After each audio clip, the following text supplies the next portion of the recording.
Yo, yo. What's up, everybody? Hello. What's up? Okie dokie.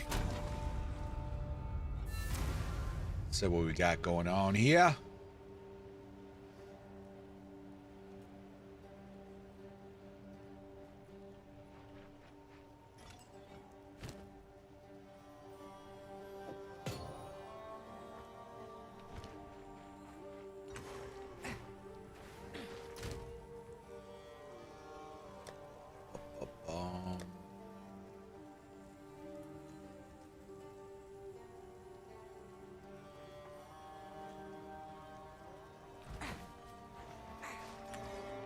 Where did we leave off here?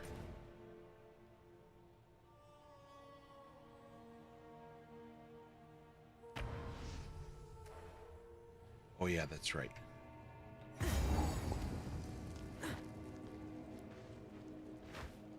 What?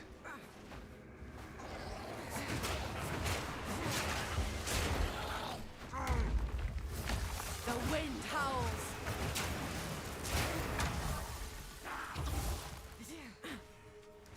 Fuck, it took my shit away.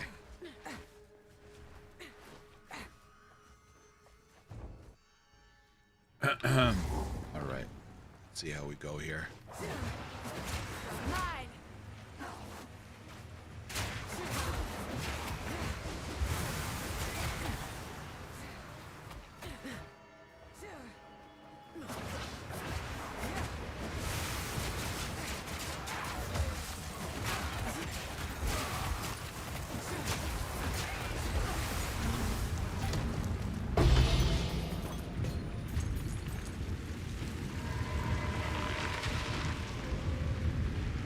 Oh, thank you. What? Oh, fuck. It's a life flask. Yams. Wait a minute. What do I got here? Oh.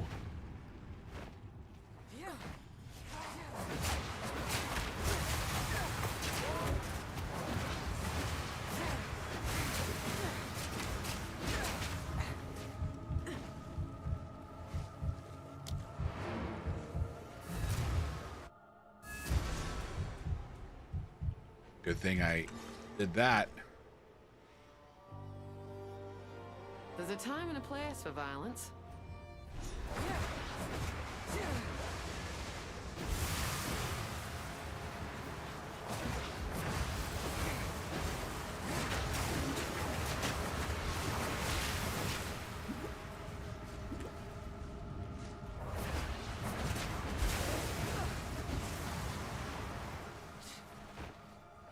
Good that. Thank you very much.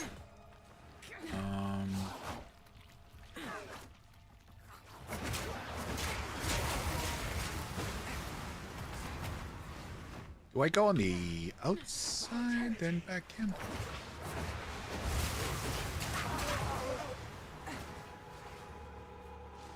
I don't think so. I don't think this is right.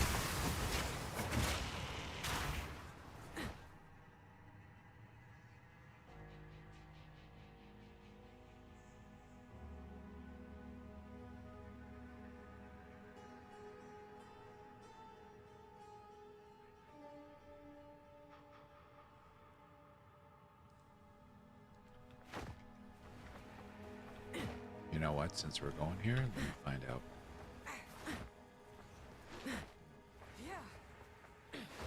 Like I suspected.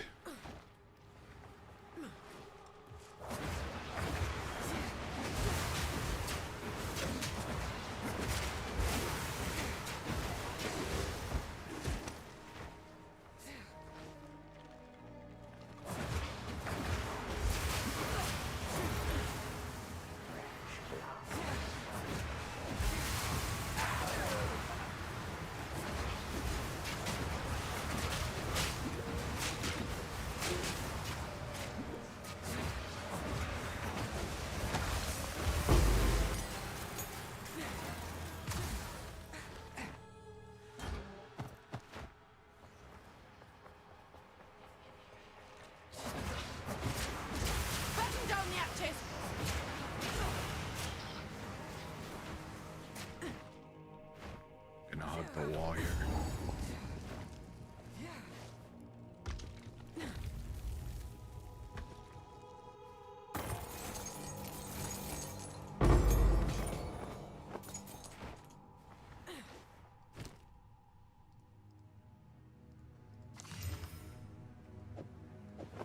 Well,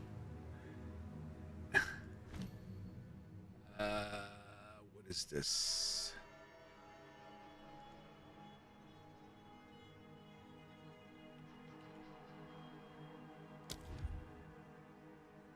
Can I get that right now? No.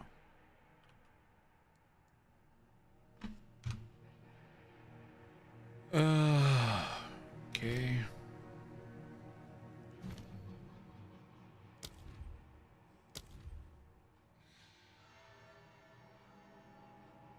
Okay, we're gonna hold on that.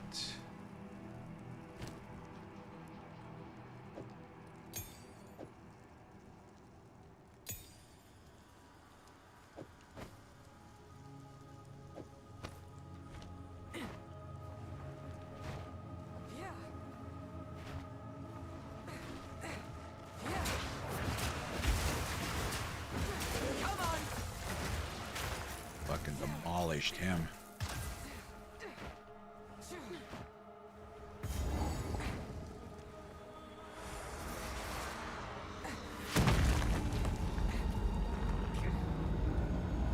Will have eternity to regret your intrusion here.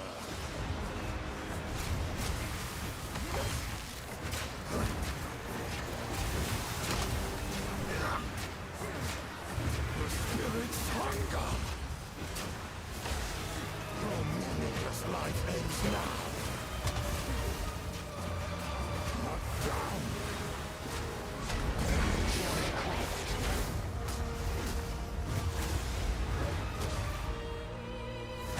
Not down.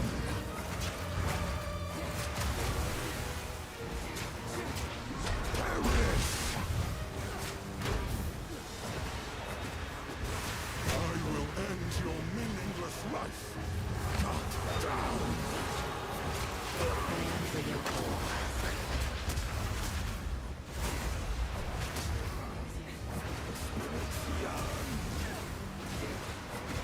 Perish.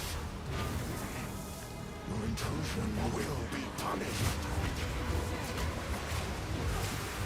Need a moment.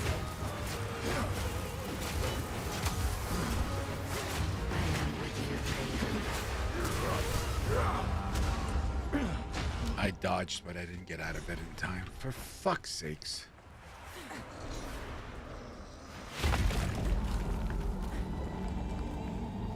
You will have eternity to regret your intrusion here. Weapon of a storm. Not down. The spirits yearn. Your meaningless life ends now.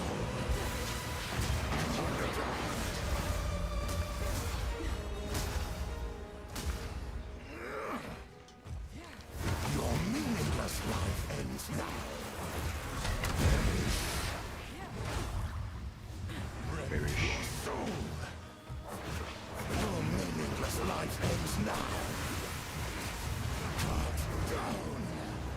Your soul is mine.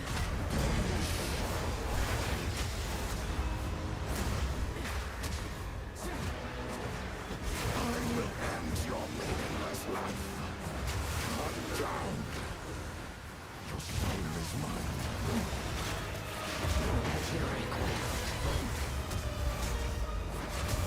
Soul is mine.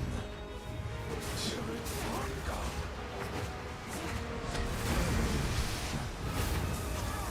Your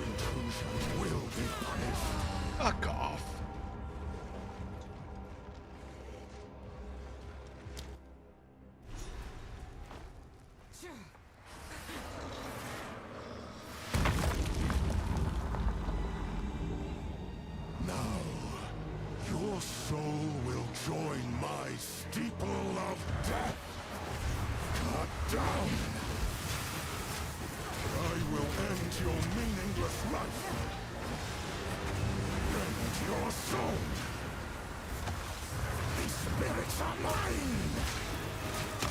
I will end your meaningless life! Your soul is mine! Perish! Cut down!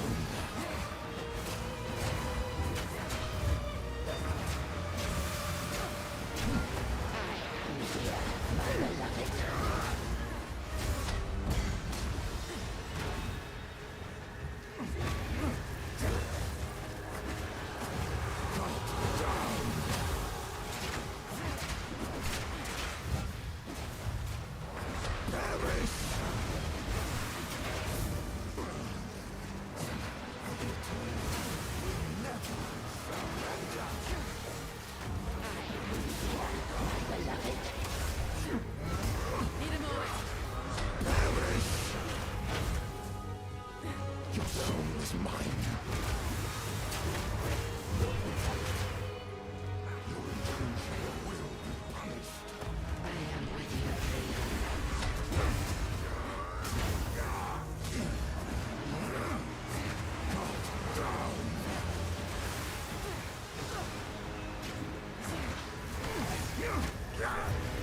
Wind Fury! Down! Perish! Wow, I fucking hate those.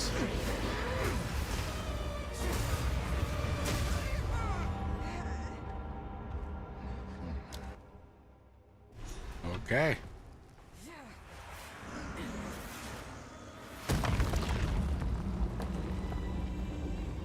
You will have eternity to regret your intrusion here. Cut down!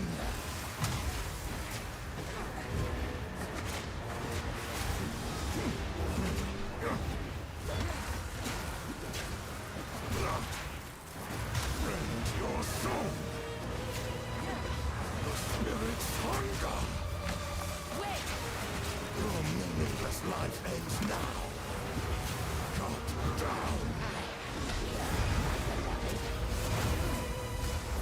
I will end your meaningless life! Cut down!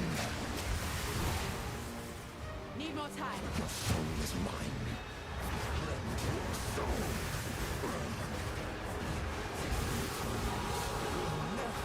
Surrender! Rend your soul! The spirit's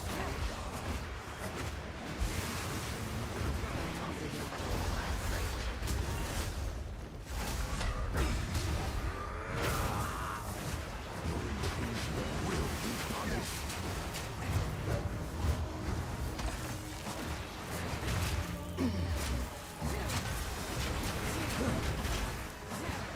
Succumb to the Empire!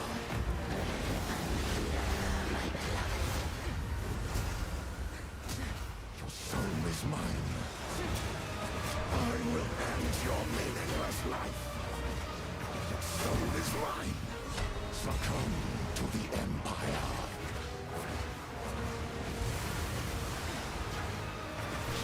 Spirits are mine!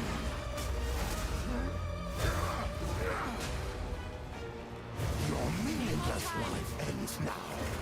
Perish! Your intrusion will be punished!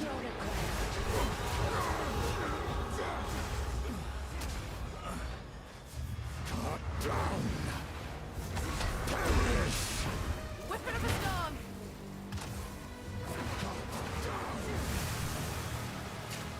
Your soul is mine!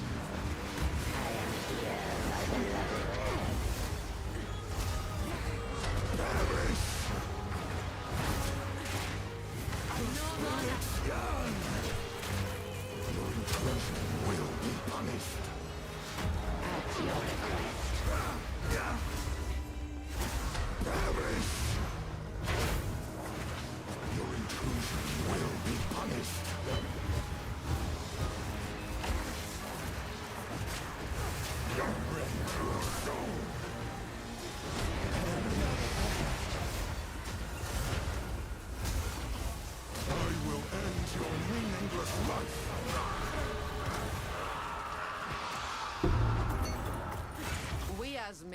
are older still, eternal. That was horrible. Hey, Troy. What's up? I'm still indecisive. But we are considering the Huntress.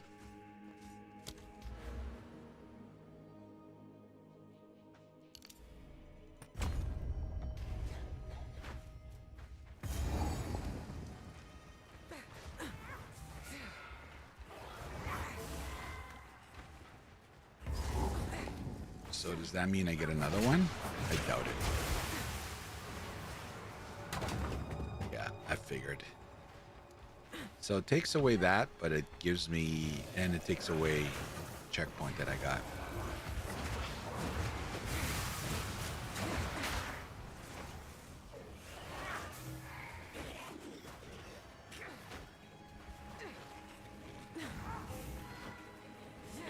You're concerned about the end game boss damage? Well, I'm hoping... Whoa. I'm hoping the ascendancies are going to be... Oh, for fuck's sakes.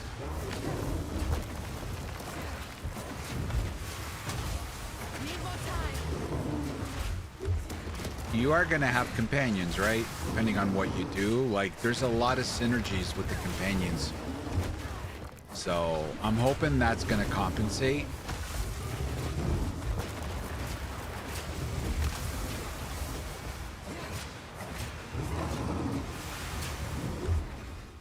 To me, my only problem with this, and this is why I wanted to play it more, is the setup for it. Hey, what's up, sweet?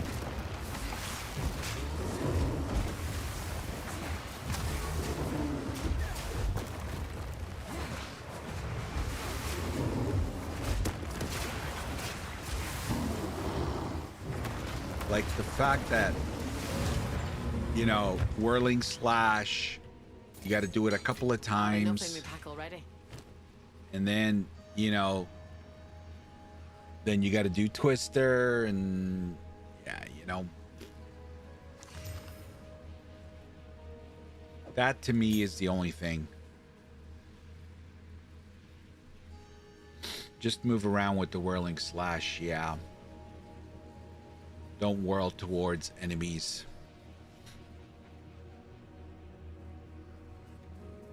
It's just, I don't know, it's the prep of it, right? That's my only thing is... Got me fingers crossed.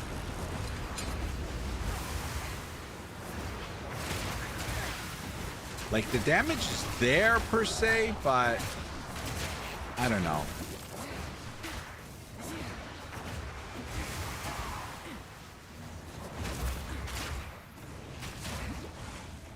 And it's squishy.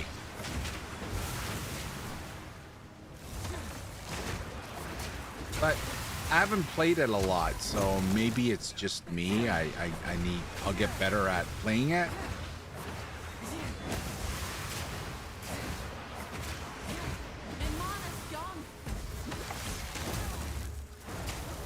Need mana.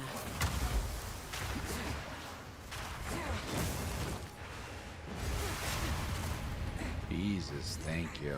I've enough in my pack already.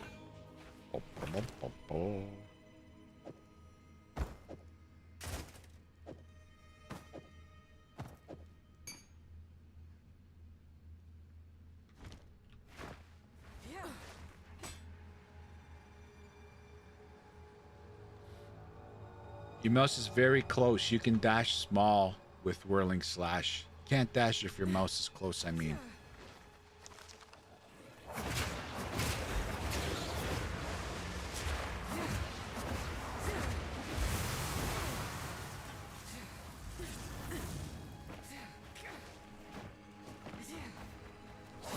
You're liking Sork? Sweet?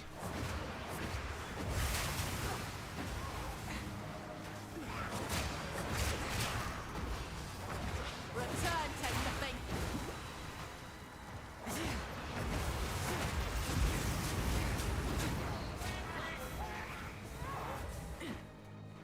Yeah, it's just a matter of me getting used to it.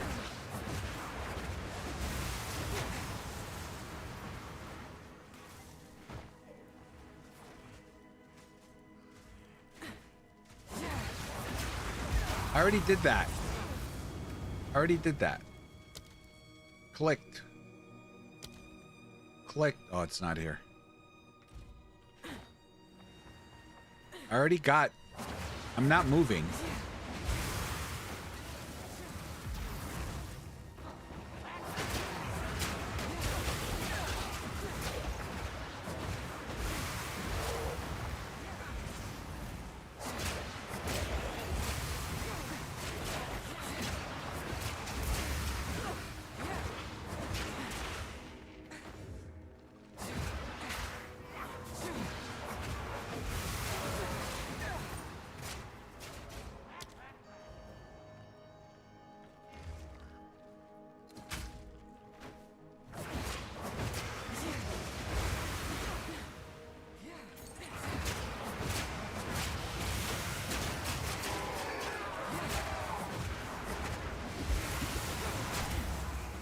But that's, doesn't that...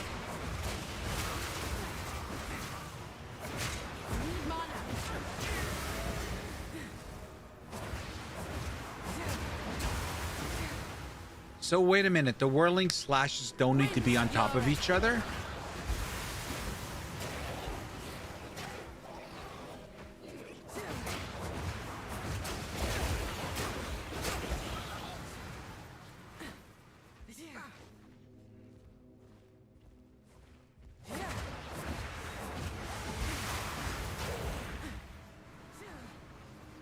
Apparently not.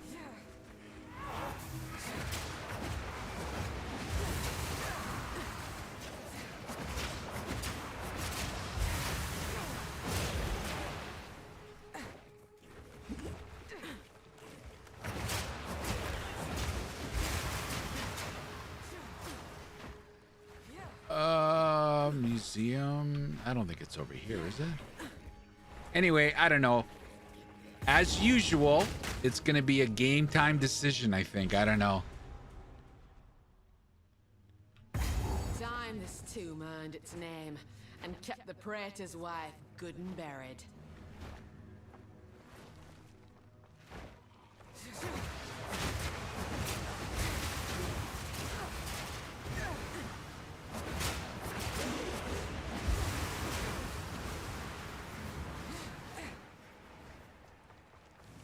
This thing's a mana hog too, man. I feel like I'm playing Sorceress again.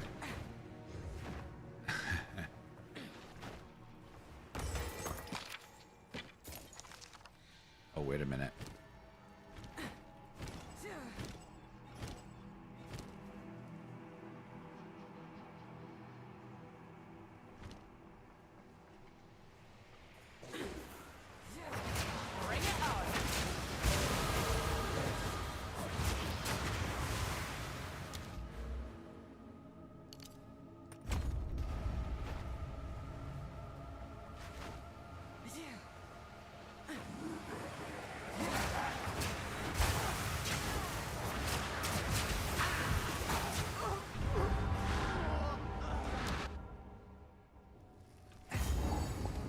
It's so fucking...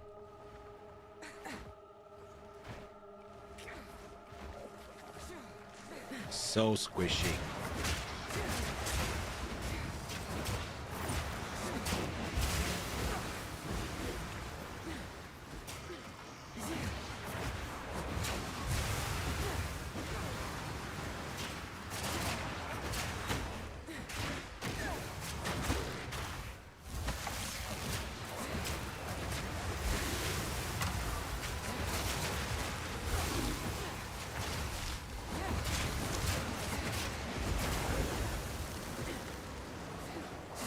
When it hits, it hits.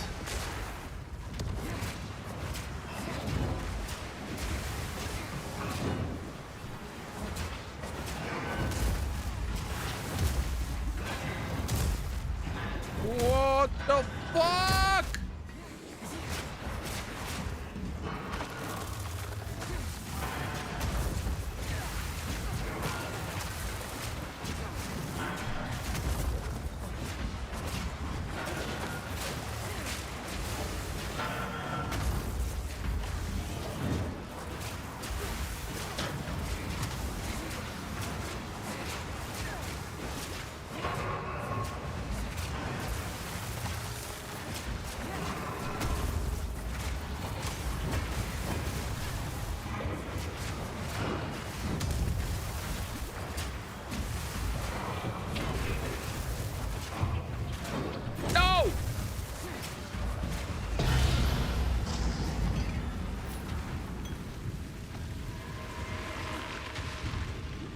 Jesus.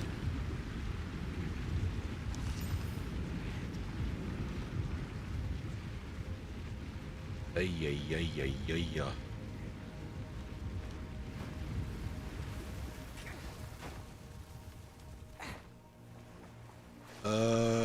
Which way?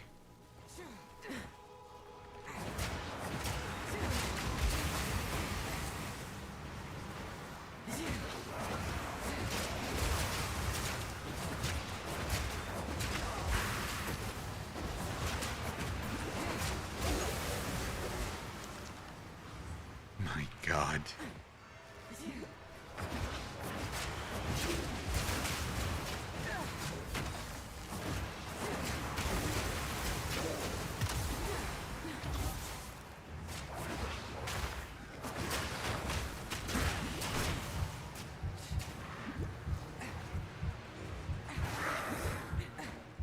Why am I not recovering here?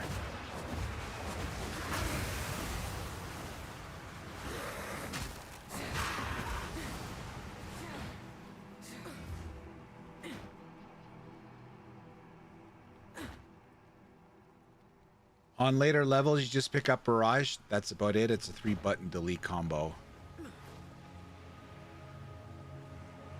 Gembling Legionnaire or Martial Artist is the way. Sammy, join us. Hey, Nicholas, how are you? I won't be playing Martial Artist. I've thought about Gembling.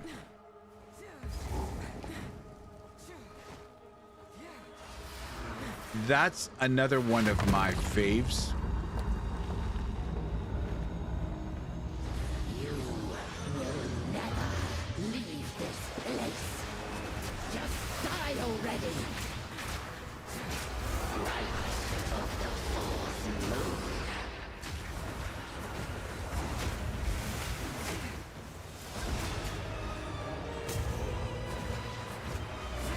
Hunger! Insolence! Wilt and rot. Right of the fourth moon.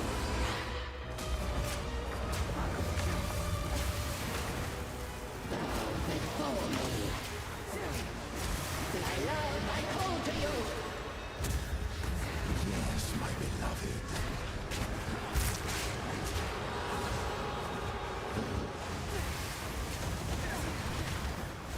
Right of the fourth moon. You are my love, I call to you. Intruder.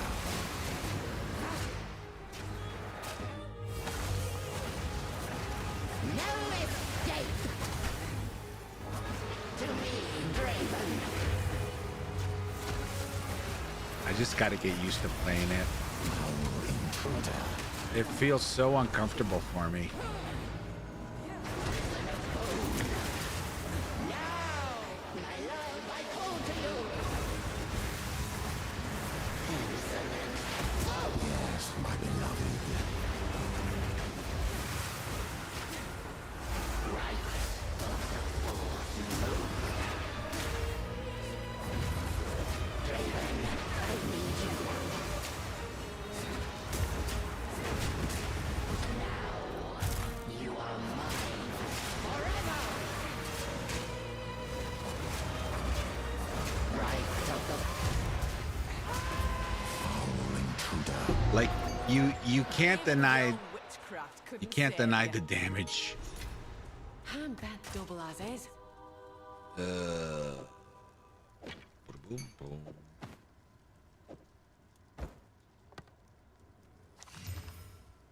Oh boy. 160.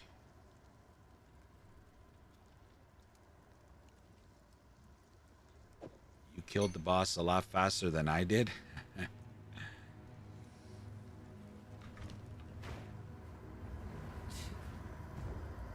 Well, you're playing the game for the first time, Sweet. So you're still I did both, right? So you still got the bell curve. To my eyes again. I've been around this block a couple of times.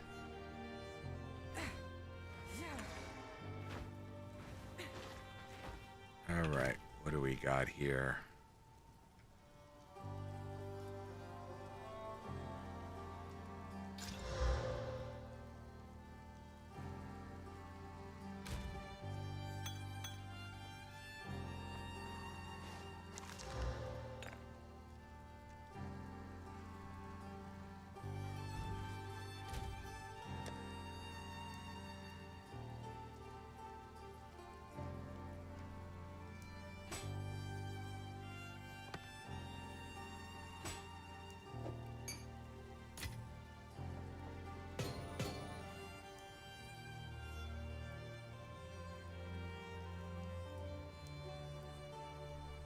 You know what?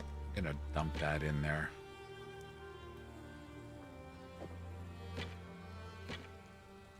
Just in case I decide to crash out. How is the clear? Take a look.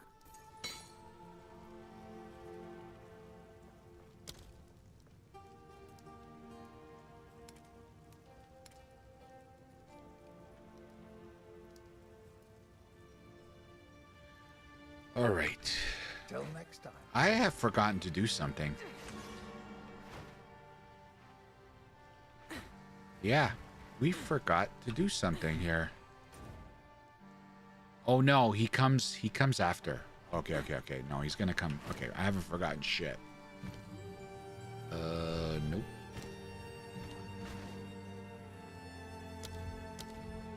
Got nothing here.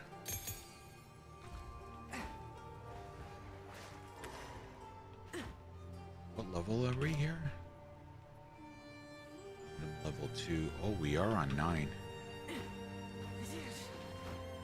Oh, but there wasn't anything in there, was there? Here's what I've got.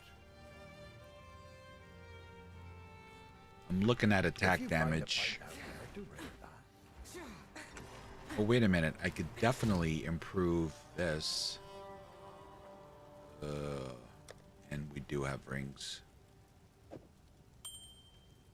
Flasks. Where are the flasks?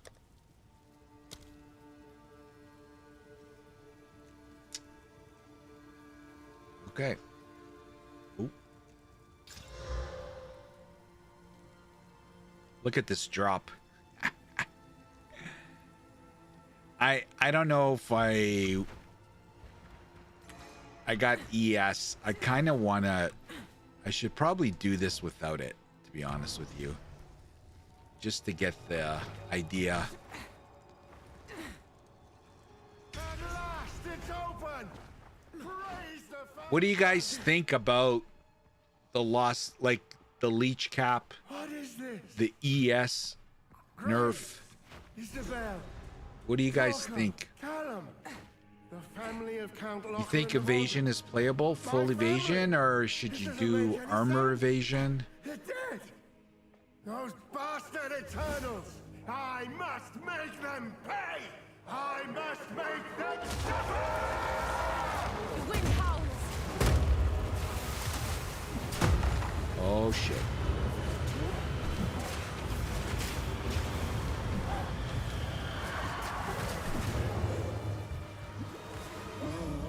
That's a lot of freezy.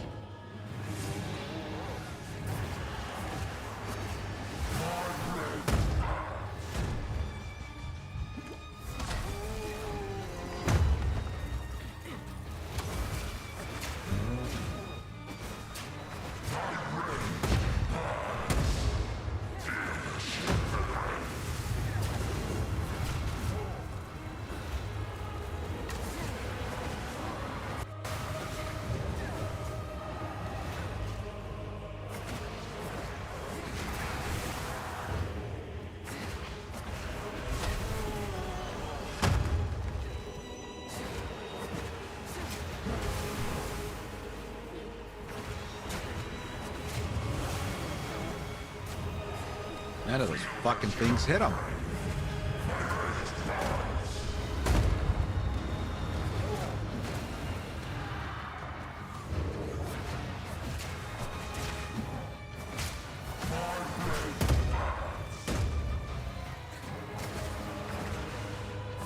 Oh no!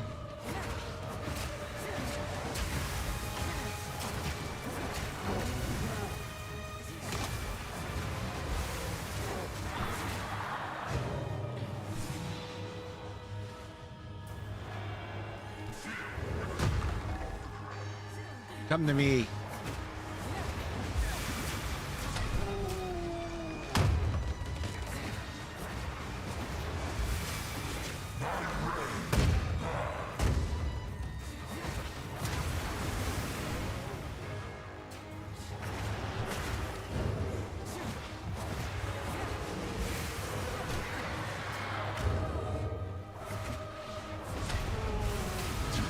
Exiled, but unbroken.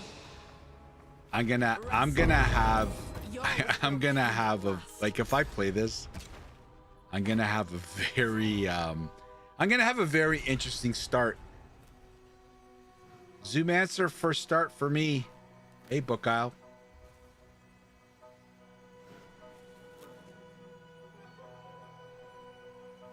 Well, I'll be.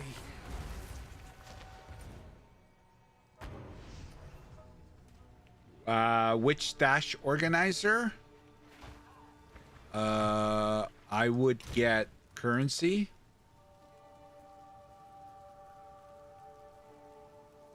And I would get like these ones with the big grids.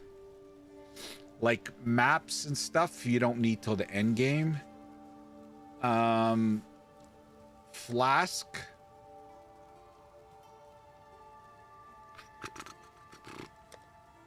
Uniques.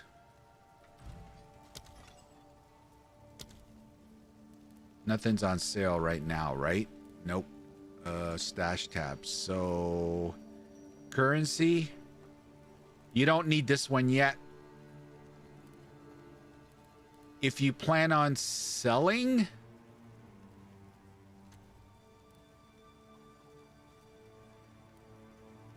that's a merchant's tab.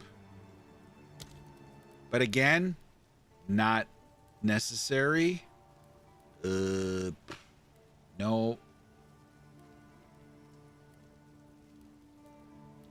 There's a gem.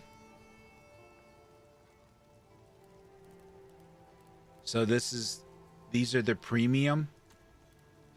These ones. Over there, you know, they're a lot more expensive. So if you don't have it, then obviously get that instead.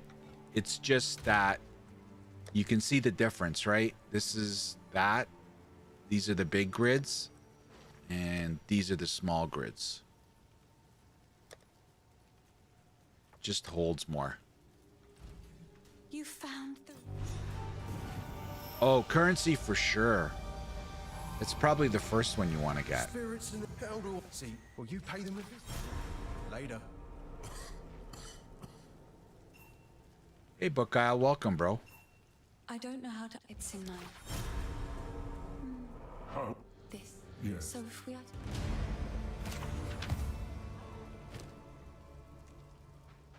Oh, you know what? I'm gonna keep that just in case. What the fuck?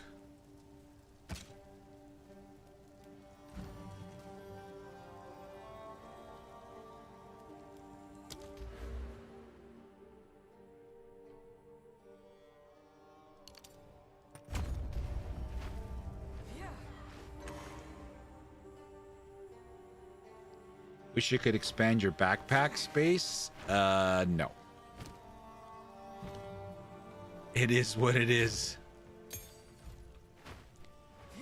Actually, you should probably get in the habit, Sui, of trying not to, try not to do what I'm doing. I'm a hoarder. I pick up way too much. Straight to it then. The hunt begins. The hunt is on.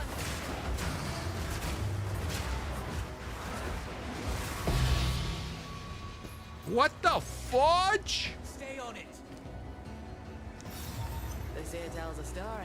We're losing it. What? 100 spirit. We're in it to win it, boys. Let's get to move on the red. Ah, he got away.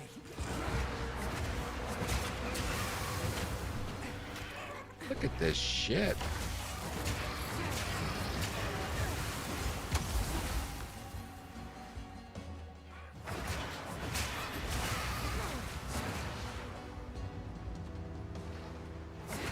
Hey, Willow.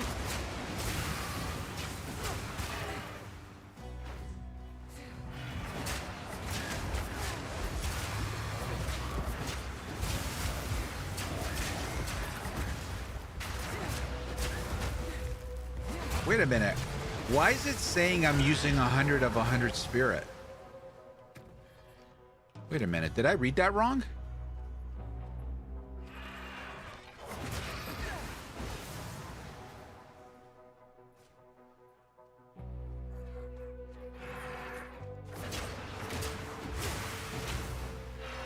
Disenchant Town every 5 minutes is recommended by John. Chris, you're unbelievable. Hey, you just won't let it go.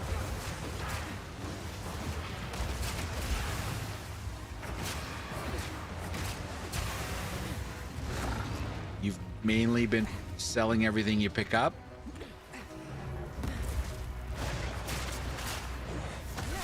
Here we go.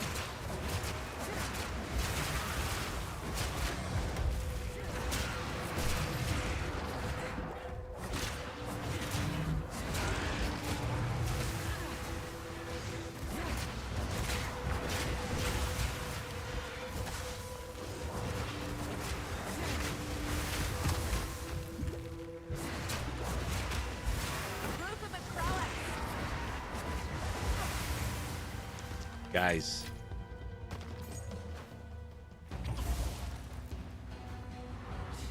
Nout but bad energy about that.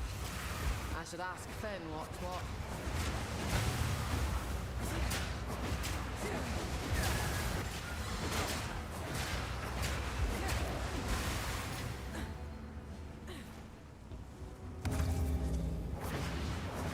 Wind howls!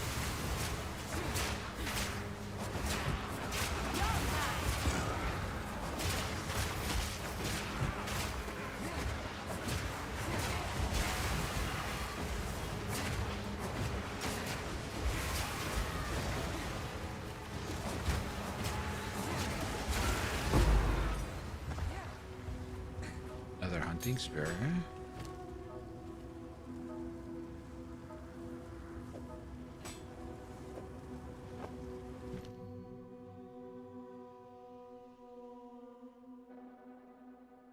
Twist.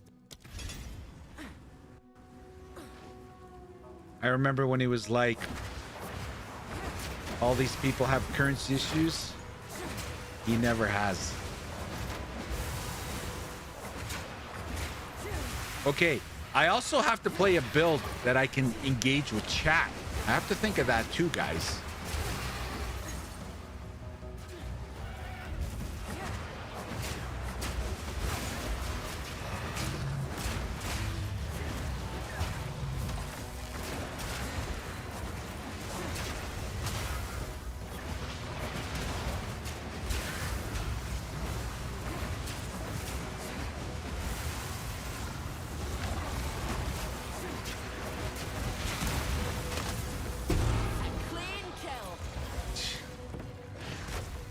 Okay, there's no way I'm gonna get this kind of RNG. That's already 3 uniques. 3 uniques, guys. I got this charm. Oh my god.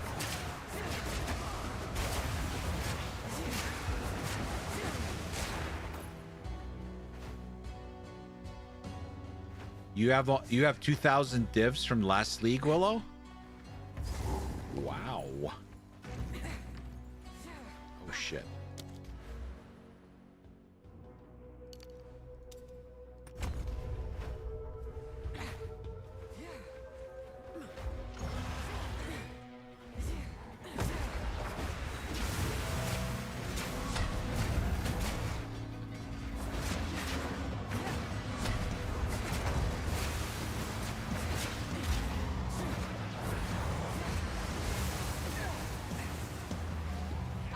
itching for a good I gotta learn, like Drake was saying earlier. I gotta learn to like dance around.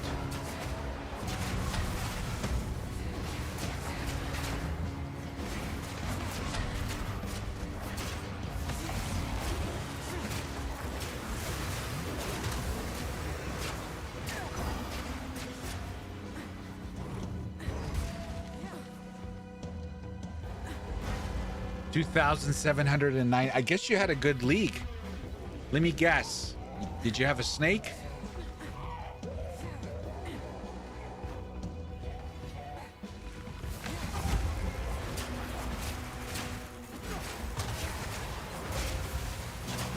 Eye of the Storm.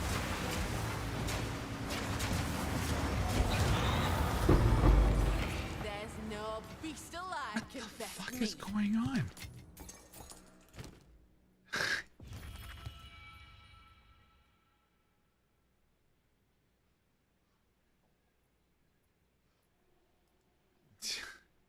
What is going on, man?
Hey, Aston.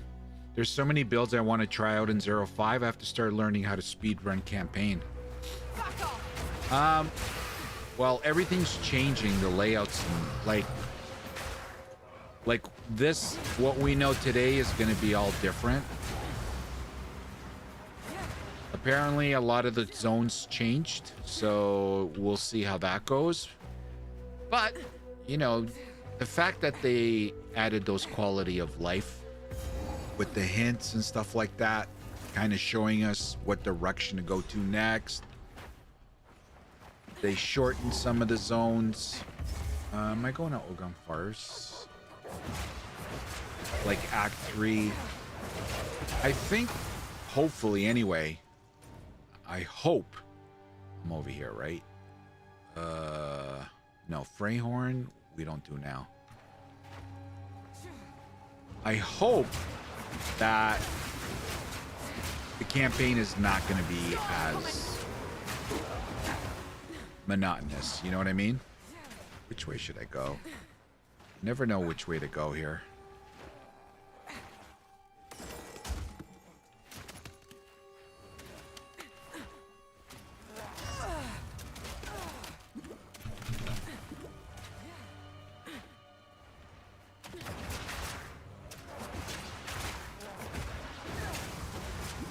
Need more time. What the fuck?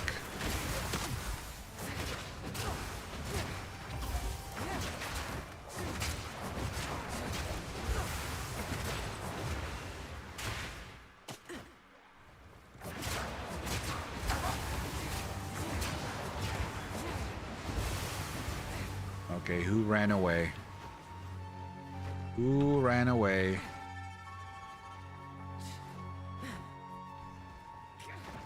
Who ran away? Are they over here?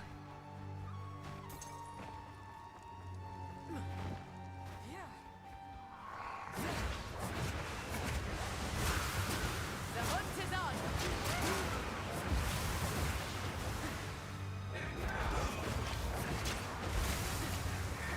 See, this is how it turns into a 10-15 hour campaign. Doing what I'm doing. Engaging with every enemy.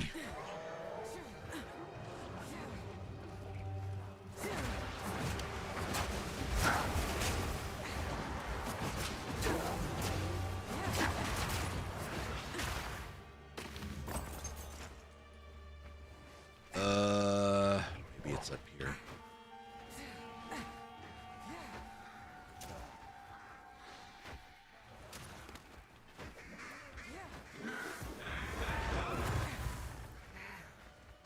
Okay, maybe not.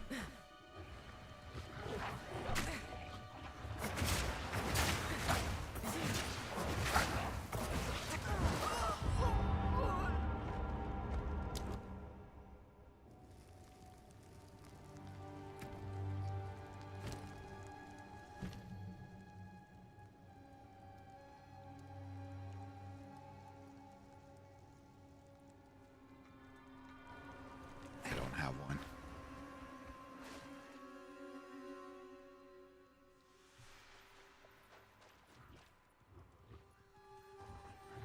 Takes an hour and a half for you to get to Act 2. The wind howls.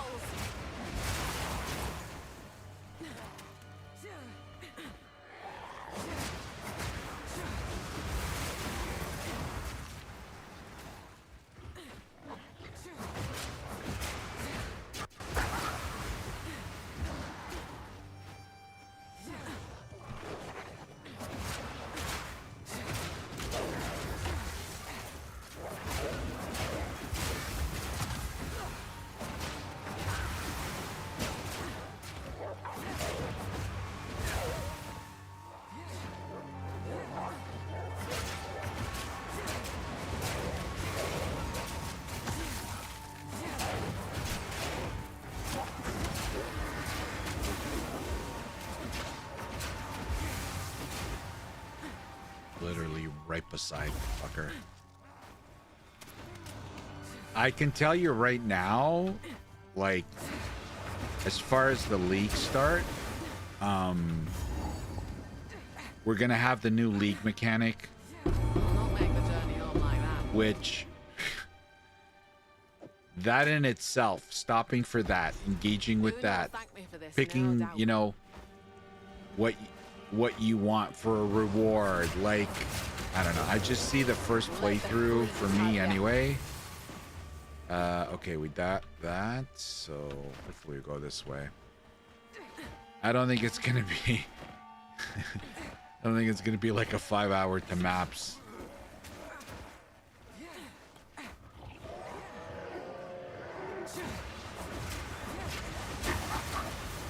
I'll be super ecstatic.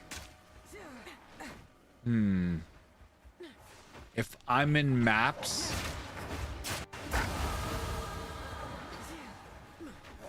Like, I'm literally gonna be playing Friday, Saturday, and Sunday. Only time I'm gonna stop is to sleep. So I think a good thing for me as far as progression, if I'm in maps Sunday,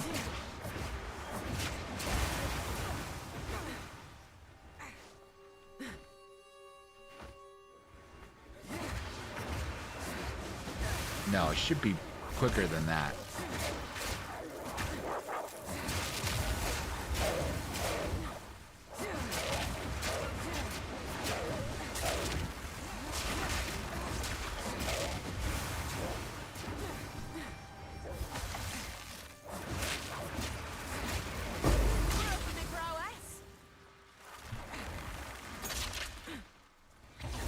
All right, we're out of here. Got the flute. How the fuck did they?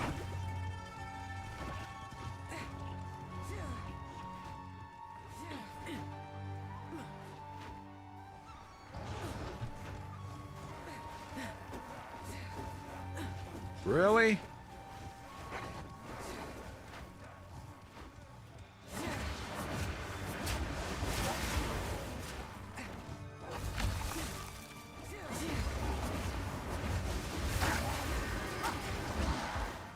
Suck it.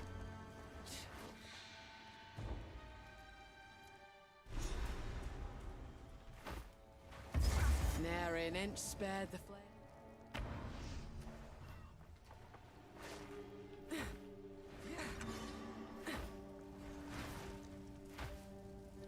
You found my... I think I should...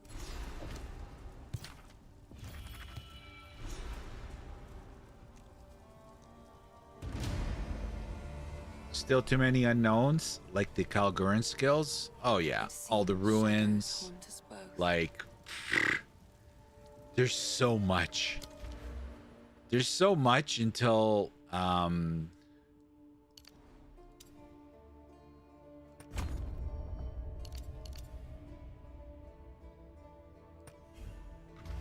to your point, we're not gonna, until we get our hands on it, we're not gonna know for sure.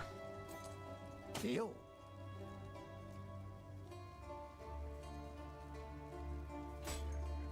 That.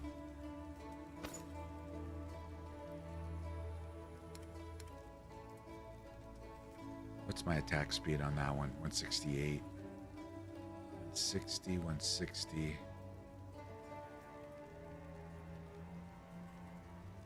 Stick to the cairns.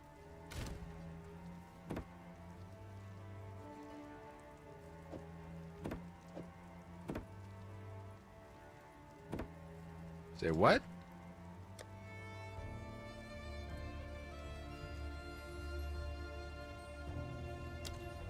Ah, that's why. No telling what this has seen. You know what? I hardly use. I don't use parry.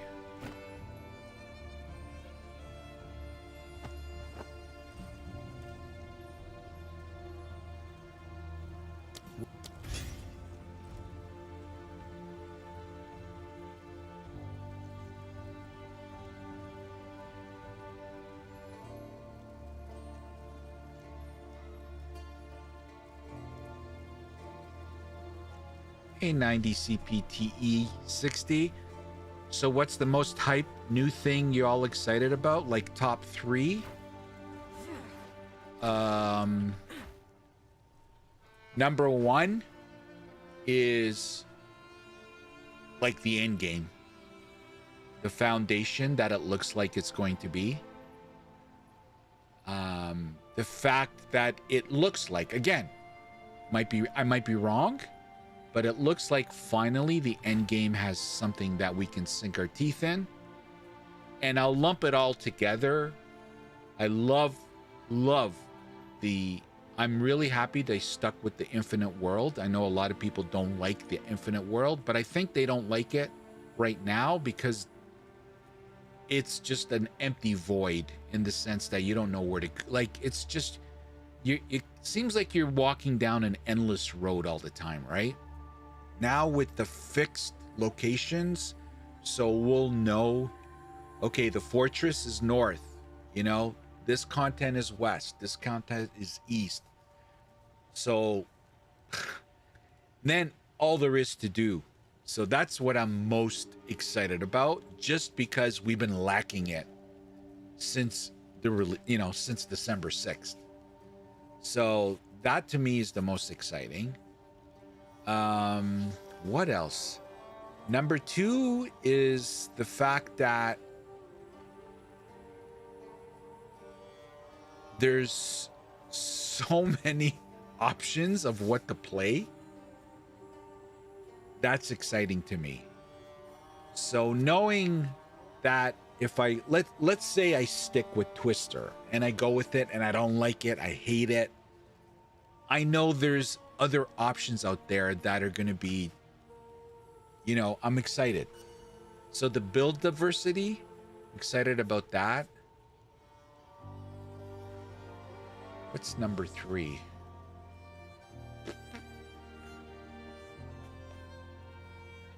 I'm curious about all the different crafting mechanics that are sprinkled across all the content. So I'm curious to see whether it's going to be more deterministic for us. That's on the positive side. On the negative side, it's going to be interesting to see if it adds. It's going to add a layer of complexity if that's going to turn like newcomers off. So yeah, the foundation for the end game, the build diversity, and what looks like tons of options for crafting.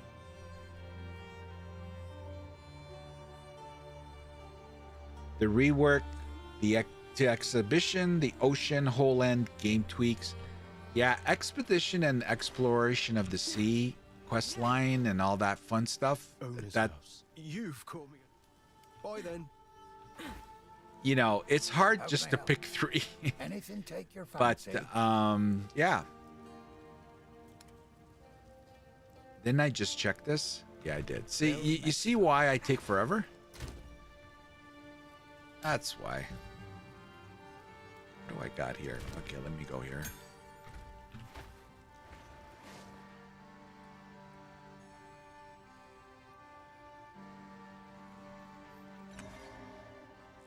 Yeah, Aston. Well, you are now, I totally understand your point. You are now going to have control. What level am I? You're going to be able to go where you want to go. You want to do Delirium? Go into Delirium Zone. Where?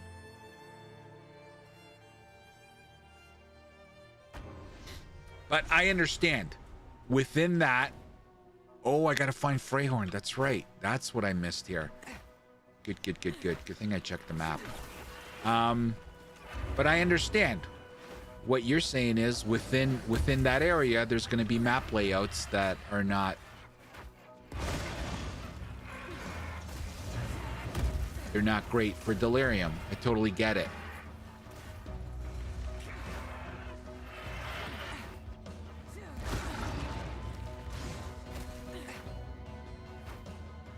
Nope.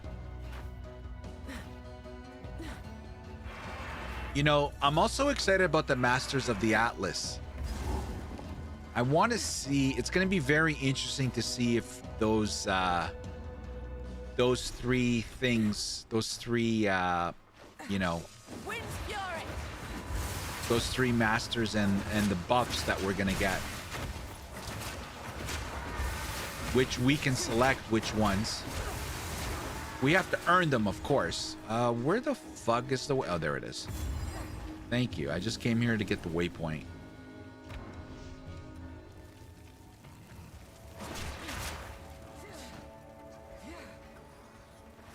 Like, it really is hard to just pick 3. But look, bad map layouts, you know, that's something that they got to work on. Why are they bad? Right? Jonathan always says that, you know, instead of eliminating it, why is it bad? And hopefully they do that.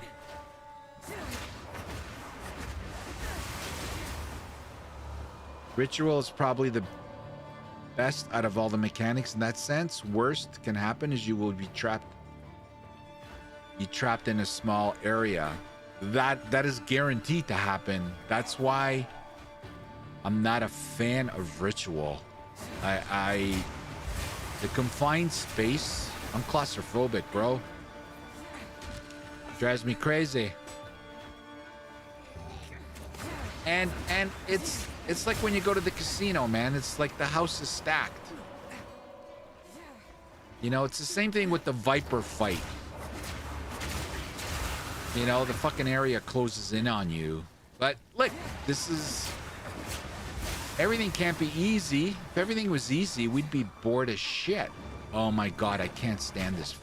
I gotta loop all the way down to go over and then up. This is the second time I've had this layout.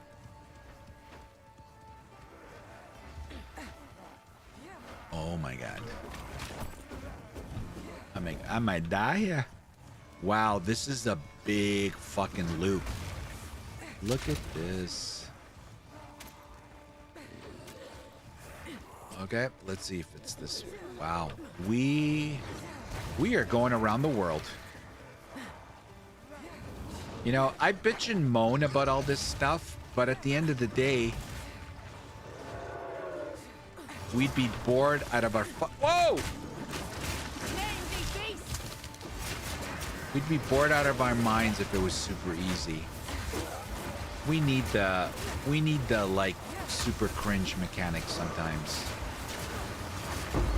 Keep us honest. What was that? Still no thing. That Viper made me rage one quick. Oh, bro, you have no idea. One league. What Viper did to me. Oh my god. I went in. She bitch slapped me. Went back in. Bitch slapped me again. I'm like, I don't have the damage. I just don't have the damage. And Viper, if you don't have the damage, then you're playing attrition. It's a race to attrition with your life flask and your mana flask. Right? That shit runs out, you're fucked. So I'm like, I gotta go back to town. I gotta try to upgrade my weapon. I went back to town. And when you go back to town, if I'm not mistaken, is that the double portal? Anyway, it doesn't matter. Went back to town, literally sold everything I had. I checked the vendors, couldn't get anything. I added a couple of things to it, made it a little bit better, went back, she bitch slapped me again, but I went a little further and I brought her down like this. Oh my god. I did that like 3 times. And then I finally beat her, and I literally almost picked up my PC and threw it out the window. Surely we can. No escape. Not this time. Great Wolf, take you. You had your chance to kill me. Now it's my turn. Wind's fury.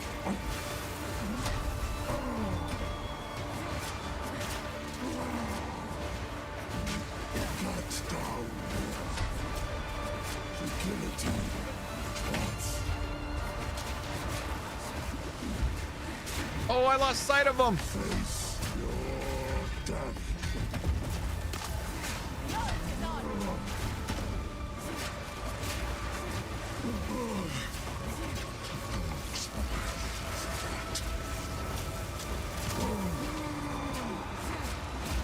Get down here.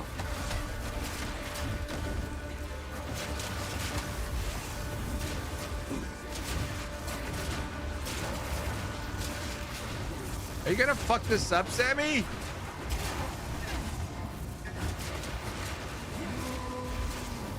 Get down. It's you who should have hanged, but this was just as good.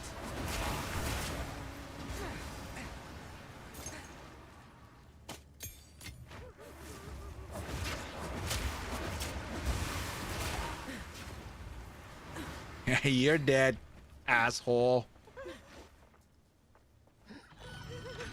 Viper is okay. Hey, Cole Presti, welcome. Hey, Aaron, how are ya?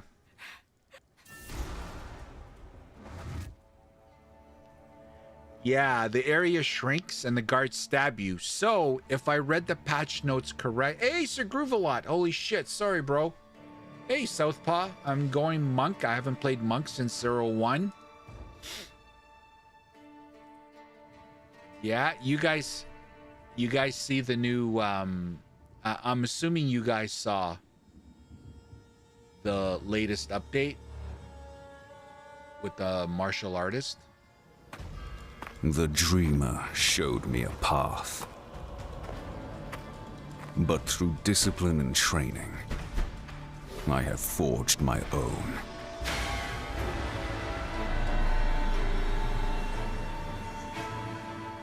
Yeah. In Return of the Ancients, we're adding the third Ascendancy class for the Monk, the Martial Artist. The Martial Artist took his training into his own hands and has spent decades mastering his Baited you proficiency hard. of hollow techniques, building his body into the ultimate weapon. Martial artist is going to be popular. Big time. The Monk may still walk the Dreamer's path, but the Martial Artist redefines how. Mostly by punching things very hard. Let's take a look at what he has to offer, starting with his exclusive Hold on. skills.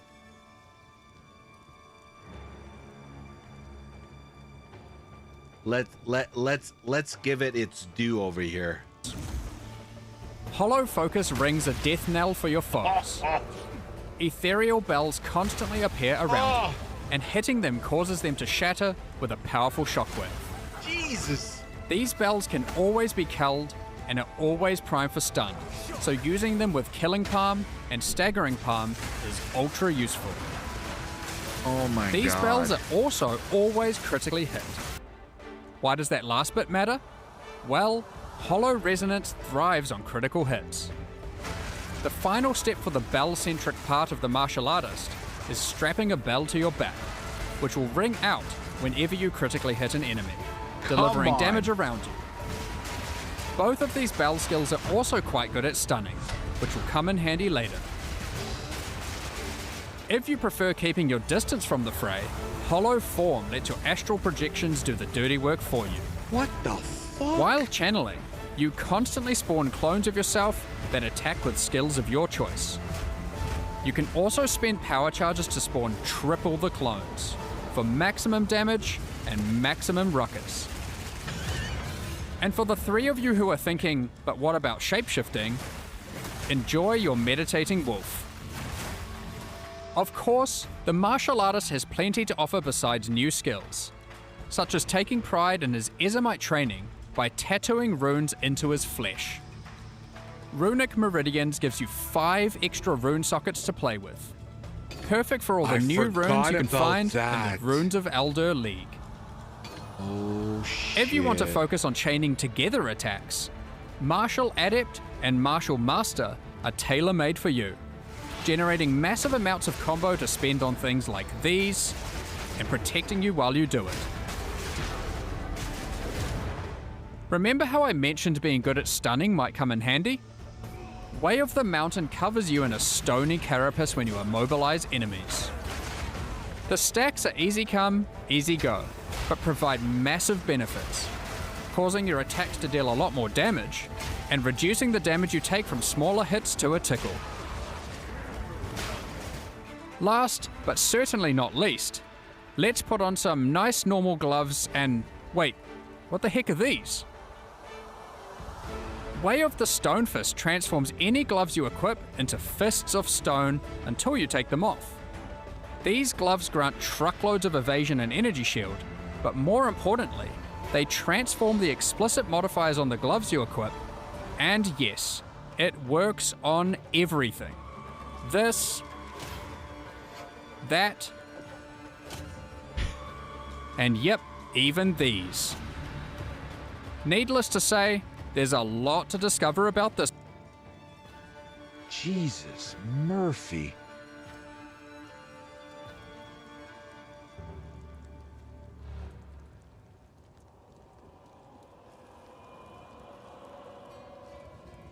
What the fuck?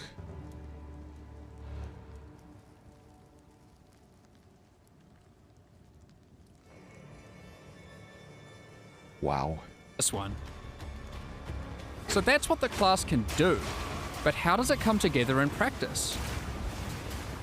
We've got a couple of endgame builds to show you to demonstrate the might of the martial artist. First up, the snowbound executioner wields a big staff, bells, and a very well-toned body to ice out his foes. I love the bell on the back. Shattering Palm and Herald Look of at that Ice mow down packs of enemies and continuously trigger the shockwaves of both our bell skills. Because we're constantly freezing enemies, we're generating lots of Mountain's teaching stacks to keep the damage flowing and protect us while clearing. And we're also taking full advantage of Way of the Stone Fist with this monstrous pair of gloves. Against tougher targets, we switch to Ice Strike and deploy even more bells per second with a Temper spell. Our cooldown reduction also allows Hollow Resonance to trigger as frequently as possible for even more damage. If you'd rather a little more fisticuffs, we've got a banger of a Hollow Palm Technique build for you here. If you didn't know, Hollow Palm Technique is a keystone on the regular passive tree that turns your fists into weapons in their own right, so it's perfect for martial artists. This particular build uses Staggering Palm's avalanche of projectiles to power up its Whirling Assault, and also gets great use out of Way of the Mountain thanks to how much it stuns enemies. But the centerpiece of the build is Hollow Form, and the huge benefits it gets from power charges. While clearing, we can rely on Killing Palm's inbuilt power charge generation. But what to do about bosses? Well, we've made sure Killing Palm can handle those too, with Culmination and Aelith's Chimes providing a power charge engine, and Martial Adept cranking it into overdrive. Which means, when a boss crosses your path, you can just do this. It is clear to see the martial artist is a well-disciplined powerhouse. So, which path will you choose? Decide for yourself on May 29th when Return of the Ancients launches. You're not sure we can use the ghost for channeled skills like Flame Breath. I think the clone spell can do conditional channels. LOL, martial artist. It is. Southpaw. Sammy Caps, not only am I going to pick League Start, I'm going to pick him as a League Start, I'm even going to do a full martial art movie watch weekend. It's going to be a blast. Holy shit. Okay, guys, convince me on martial artist. I think I played Monk once. Maybe in 02. I'd have to check. Like, what do you guys think? Do you guys think that's... I'm talking end game here. I gotta say, a lot of this shit looks like it could do bosses, but the majority of our gameplay in the end game is going to be dealing with, like, it's got to have good AoE as far as I'm concerned. You got to be able to clear mobs, and it did look like it could handle itself. They just did. If I won my last boss fight, I would still have a job. Ice Strike plays like D3 Vanilla. Fist of Thunder Monk. I am sold. It's gonna be a blast. Yeah, martial artist is top 3 build for the league, I think. I mean, popularity. I'm not saying, you know, strength wise or whatever. I'm guessing just by the amount of people that come through here and stuff, I think martial artist is going to be top 3. I have 2 monks, one with a staff, the other unarmed, going to be unarmed again. Oh, really, Aaron? Google AI says Monk Martial is S tier bossing. Okay. Wow. That fucking looks good. That looks good. I wonder, has anyone loaded any stuff? Ooh, martial artist is in there. Yeah, but none of the information is in on PoE2 DB. The ascendancies are there, but like the information.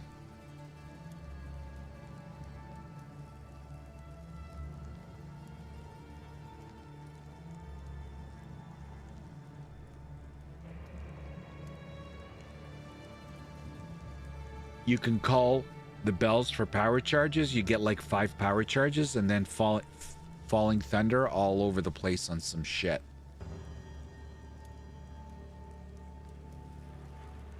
You're gonna do unarmed Sir Groovalot? Nice.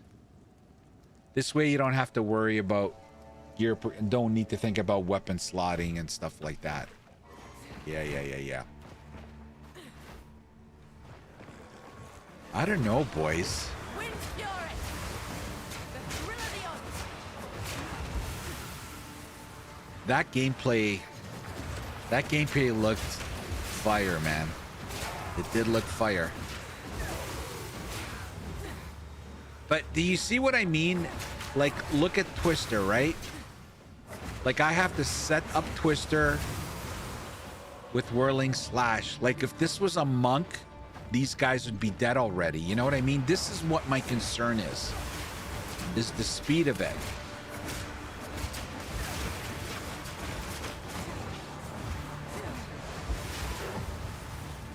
Mind you, the damage is like fucking incredible.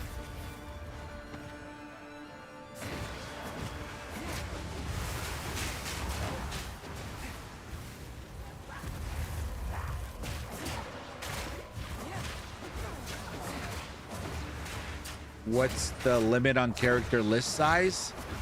I forget what the default is. Is it 12? Like, if you don't buy character slots, I think it's 12. Then you need to purchase more slots.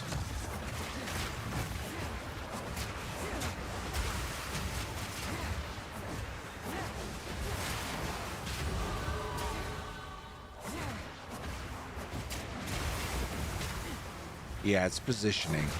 Look, guys, at the end of the day, you know, I'm stressing out about the league. Well, you know, a lot of people are stressing out about what the leagues start with. But at the end of the day, like, if you have the time, like, I think this is going to be minimum. Whoa. Like, look at this shit. For me, it's going to be 3 to 4 builds this league. Even more, maybe. I got to get the fuck out of Dodge.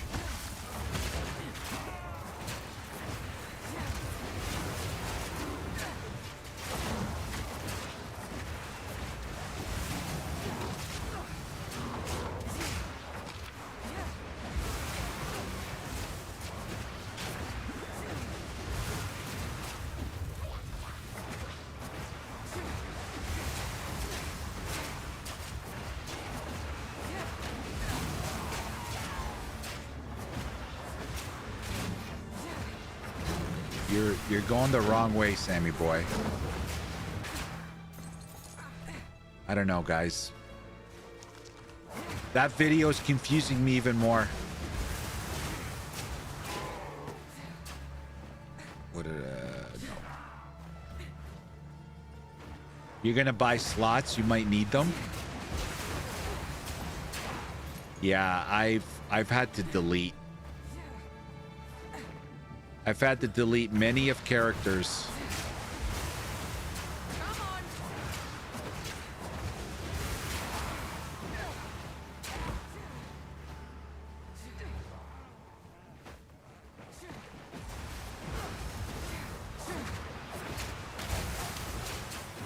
Yeah, good point.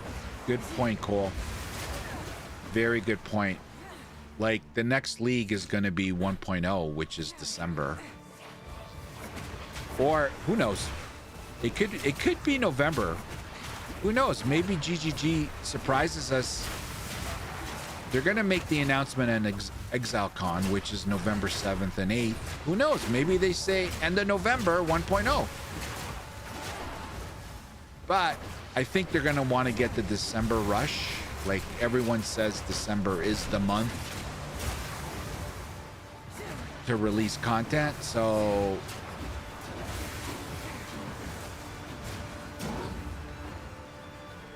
I'm just fucking around now, guys.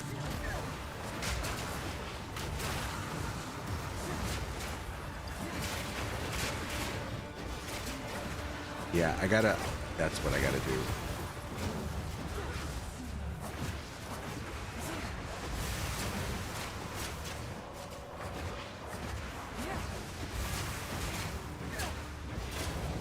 Fucking damage sucks there. What's going on?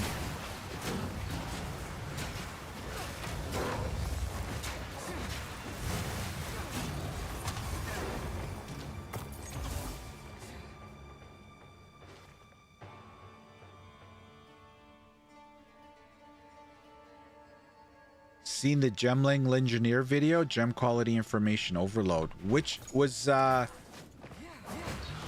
the earlier teaser, or is there a new video? Whoa, what video is that?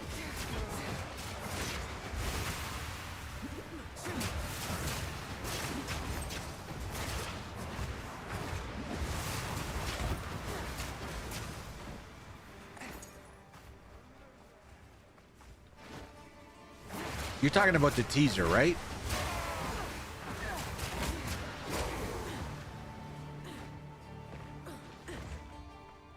Give him my support.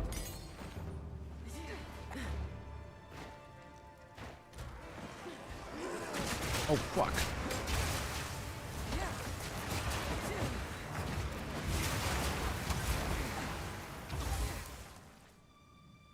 Yeah.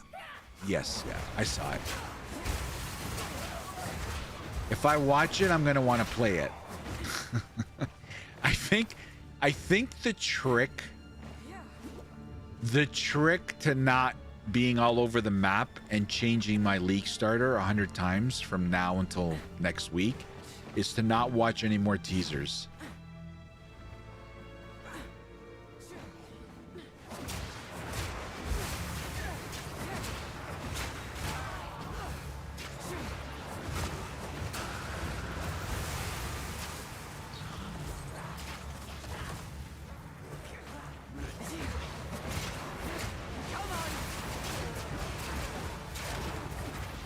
That's the key.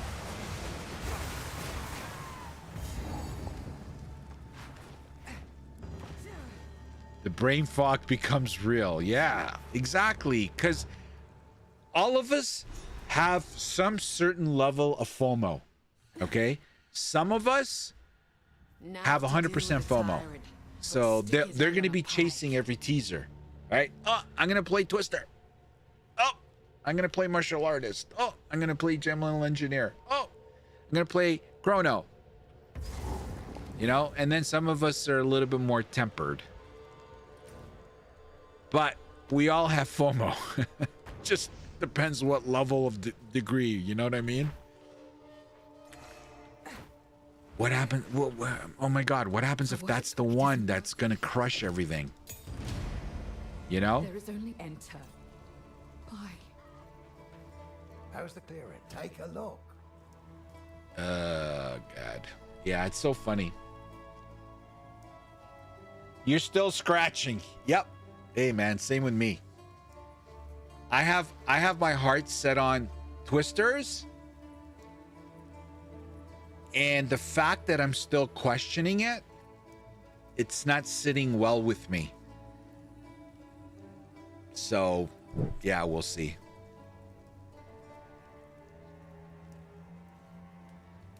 You gotta F around. Sammy Caps, I bet close to release, GGG's dropping surprise to shake up the league star for so many people again. Oh my God.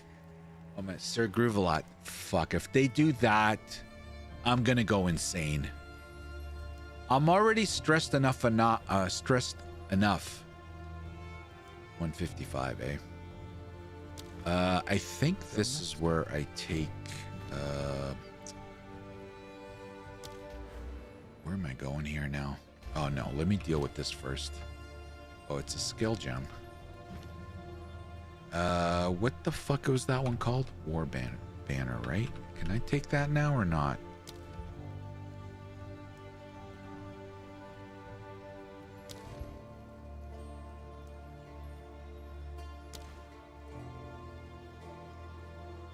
Have to be level 14. Jeez.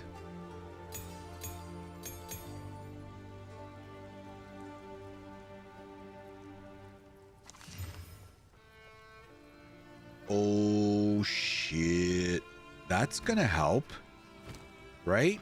It's got elemental and fizz. Fucking right it does.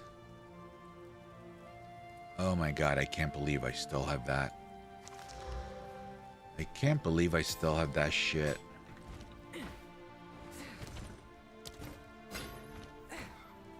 What have we got? Anything take your fancy?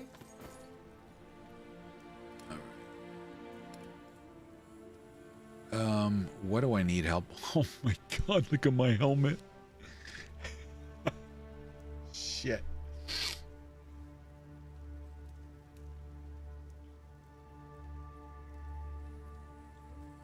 Hey, Boca. I'm learning Twister. Also, a lot of fun, but not easy. Yeah. Yeah. Spearfield, or was that Starfield? Missed your message, Aaron. I think I'm gonna F with Gemling Bone Shatter as a starter. I like surprises. I want to experiment with the new quality staff. Zelgot. Sounds very interesting. Yeah.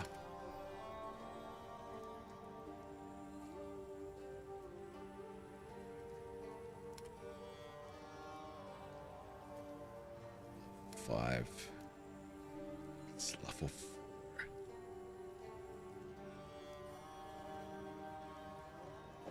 That's a good Fuck it. one. Look at this shit. Oh my god. Ah, fuck. Spell damage. Till next time.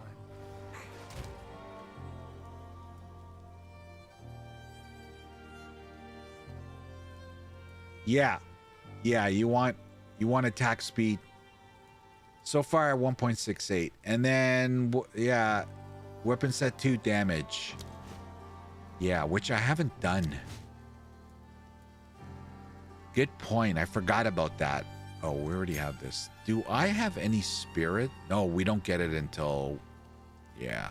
Fuck. I can't do it, right? No, it's level 14. Honestly, don't see how anything can be too bad this league. This us probably the biggest crafting league yet. Honestly, just introducing res swapping makes everything stronger. Yes, the res swapping is huge, and I do think the league is set up for giga crafting. We'll just have to see what it's going to entail. But yeah, I agree. Like, all roads lead to bigger and better horizons as far as I'm concerned. At least that's what it looks like. I think the moats are likely going to be dog shit, but I noticed implanted gems changes and nothing has been mentioned. King of the Mist has spirit. Res swap is so big for trade as well. When you find a GG item with wrong res, it's a killer. That's a good point, actually. Yeah. Very good point. Yeah. Fix that problem, and you got a sellable item again.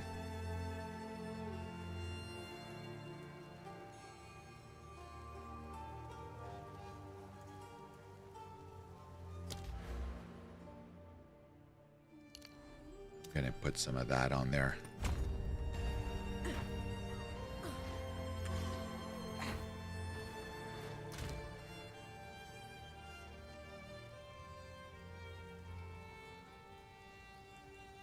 Okay. Yeah, shit.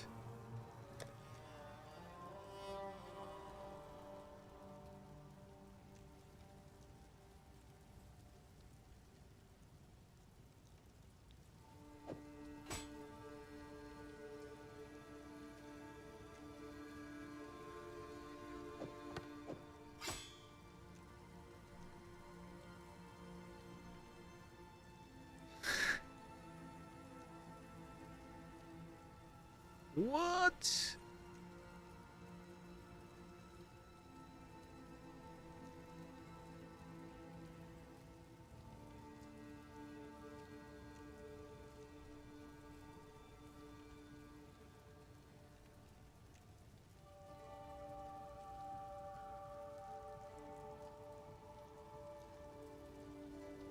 Hey, later 90. Good night, man. Thanks for stopping by, bro. Weapon set 2, damage, projectile stuff, crit.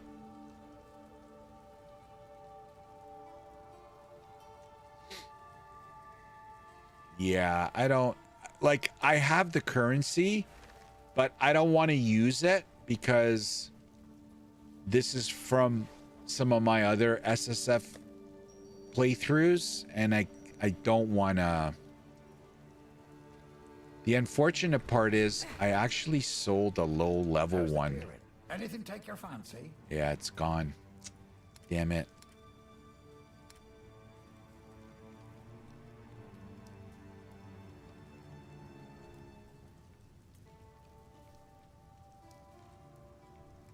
If you find a pint out there, do bring it back.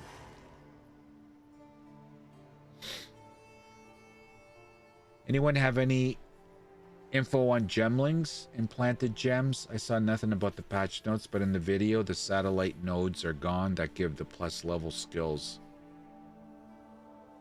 Yeah, plus level all got whacked, right?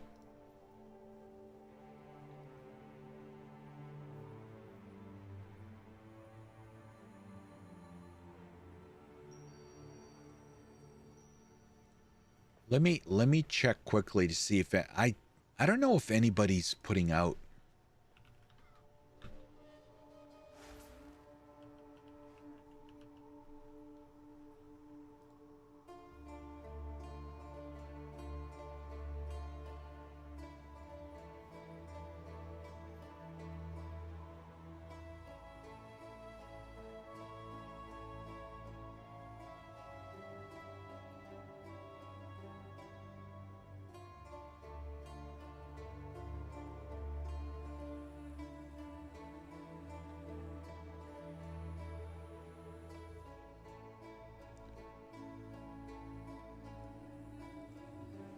Let's see what this guy has to say.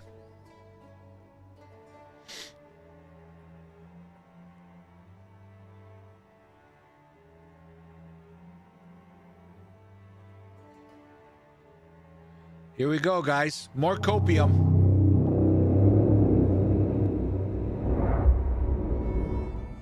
Hello guys, Rito here once again with another PoE2 video. What the hell's going on? They're showing the Chronomancer and Gemling changes they're making.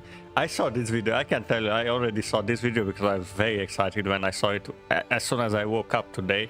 It's like 8 a.m., 9 a.m. almost here. I saw it like a few hours ago.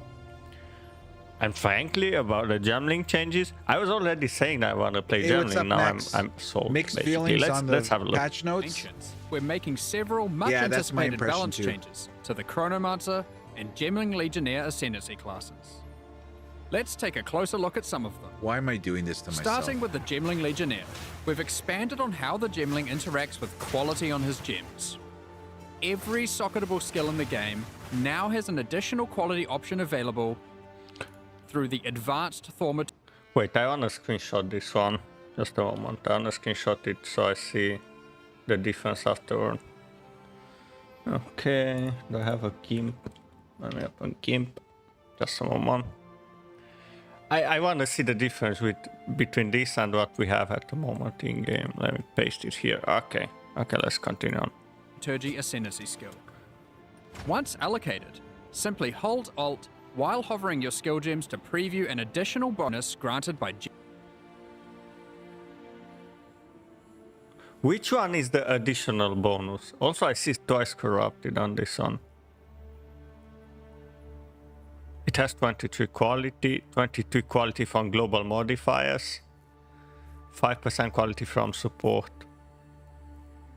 5% quality from support. Huh? gem quality. You're gonna see some amazing effects. An example is Fireball. Instead of firing only 2 additional projectiles, why not This is fire up to crazy, 10 in man. a It's circle? absolutely insane. Combined with consuming a fire infusion, you can fire a devastating ring of explosive projectiles that then each explode into another ring of smaller firebolts. Another example of an added quality that may also add forgot quality about to your this. life is Explosive Shot. Instead of having to reload after every shot, you can gain 2 Quality more to rounds your of life. magazine for a burst of deadly impact. Oh my What god, I the forgot hell? about Shot this. gun. Legionnaires' mastery of gems.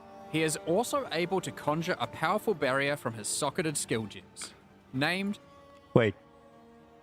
random mode every 2 seconds. Maximum of each attribute of mode is 3 plus the number of skills you have which require that attribute. 1% increase maximum life per strength mode. 5% increase armor, evasion, and energy shield per dexterity mode. 5% increase life regeneration per intelligence and mana regeneration. I mean, the strength one is really, really interesting. But you need to do like strength skills. You need to do. So if you're doing minions, we'll most likely have the intelligent mode. Virtuous Barrier. Each socketed skill gem empowers the barrier, making its effects stronger depending on the gem's required attributes. Oh man, I'm gonna play Gambling. Virtuous Barrier skill providing some much needed defenses, and the additional qualities of over 200 different skill gems. Do we see Ray Spectre? I think it's all the gems, right? Like 200 plus. I think that's all the gems, right? It's more than meets the eye, and we look forward to seeing what you can come up with for your builds. Onwards. Okay, the Chronomancer I'm not watching because I only want to cover the Gemling, right? Because I already said in my Discord chat and on my live streams and previous videos and so on that I'm really considering Gemling Legionnaire as my starter. Because from what I understood from the first video, the 0.5 presentation thingy, they might be squishing plus level of skills on gear. But the Gemling Legionnaire, as you can see, this is a screenshot from the video they just posted. He still has the plus level of skills here, and he still has the quality, because we already saw that he has a 22 quality for global modifiers in the video, right? So by allocating these ones over here, this is already really powerful. Now what we saw in this video, every skill, so every skill that you have, this is my Gemling from the 0.3, I think in 0.4 I haven't played one. So this +2 level of all skills with intelligence, this means that if you're doing like a minion build, like this one, like I'm doing here, like I don't know what the hell's happening here, why I cannot allocate stuff.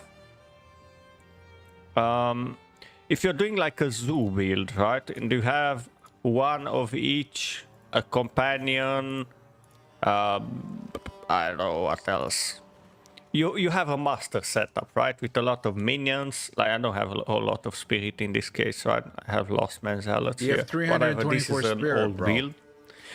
My point being is every other skill, like every skill will have a separate quality. So for example, the snipers at the moment have, from quality, they deal more damage. This is the same for the Spectre gem, right?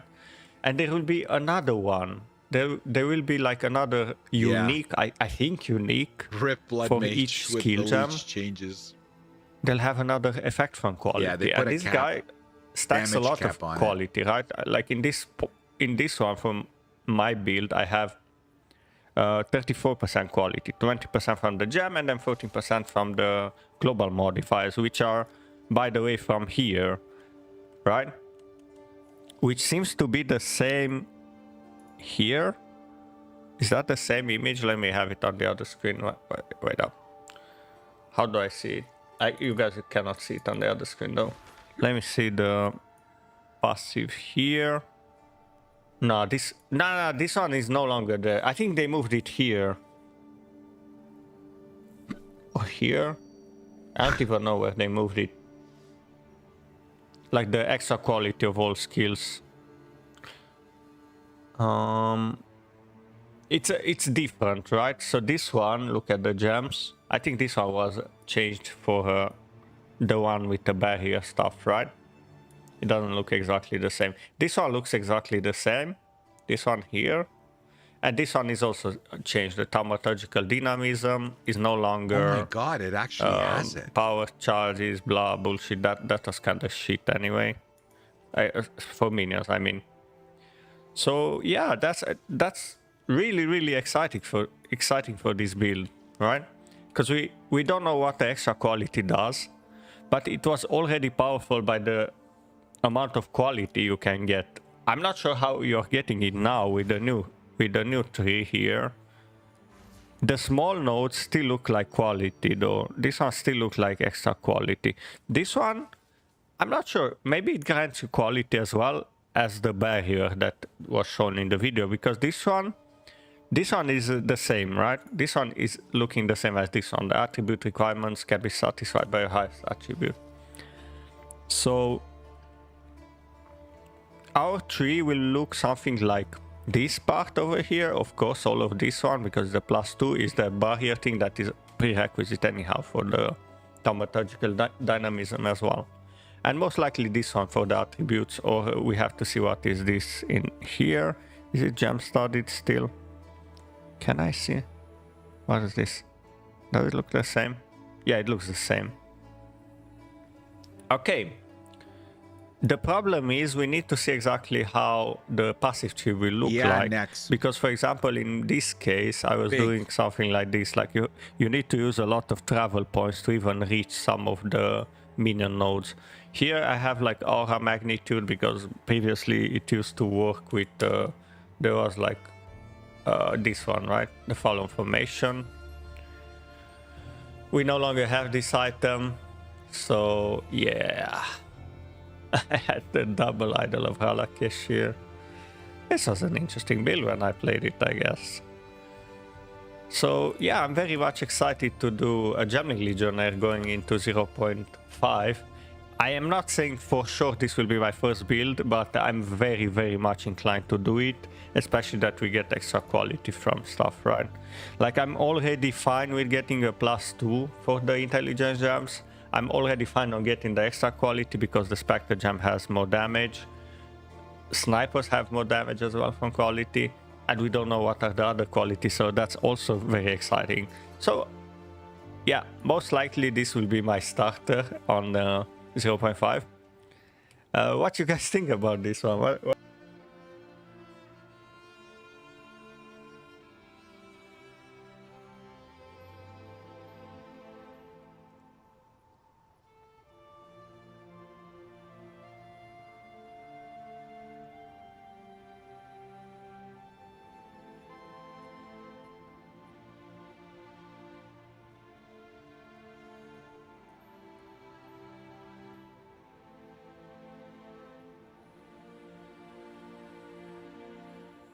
+10 to quality of all skills? What the fuck? 2, 12, 14, 16, 16% right there.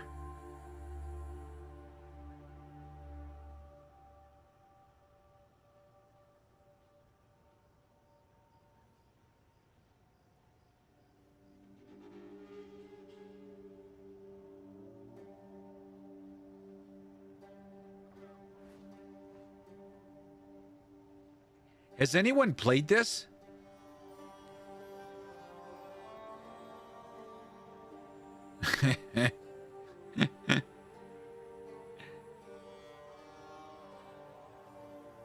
What does item quality do? It just increases every, like,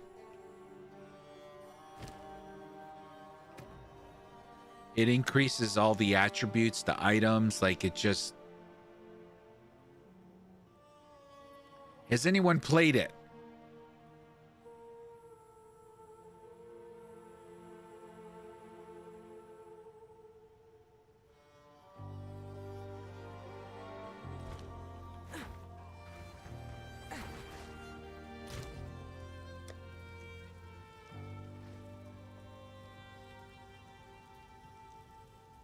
I guess not.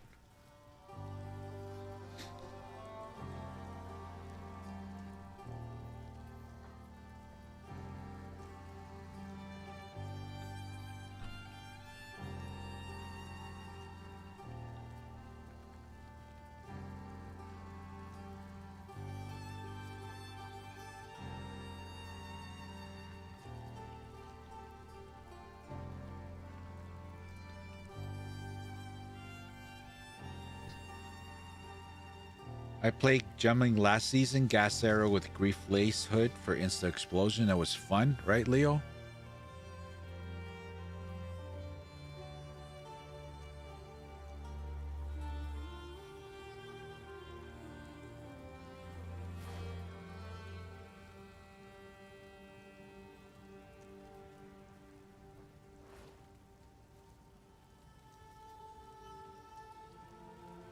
I want to see if I can find the gameplay, but what was I doing here? Oh, yeah. Okay, so Sui. So, for example, okay, this has 10 quality, right? You can see it right there. Right here. 10% quality. So look at these numbers, right? 14%. Right? Physical damage. So now I'm going to improve the quality. And the numbers went up. Hence the damage. Right? Because my build, this specific build. So it's 15 to 20. Now if I do it again, what did it do there?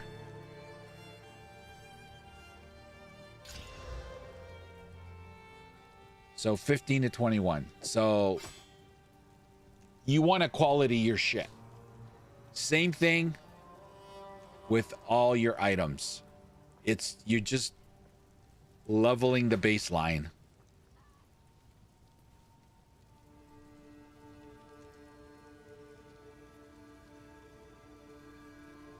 You have Kevin? PO2. Let me see here. Let me see if I can find someone.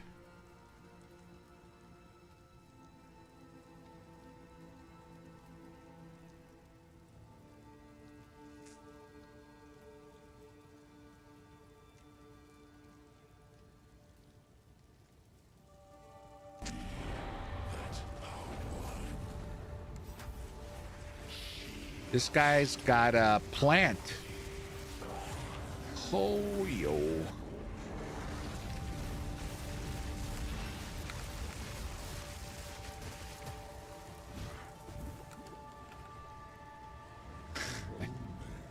A plant cast on crit life stack.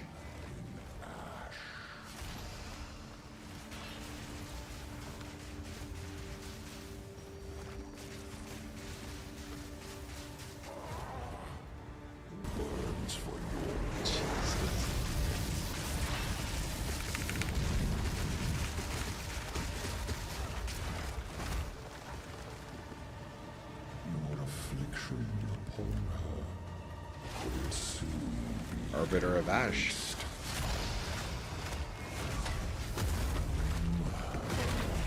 Jesus.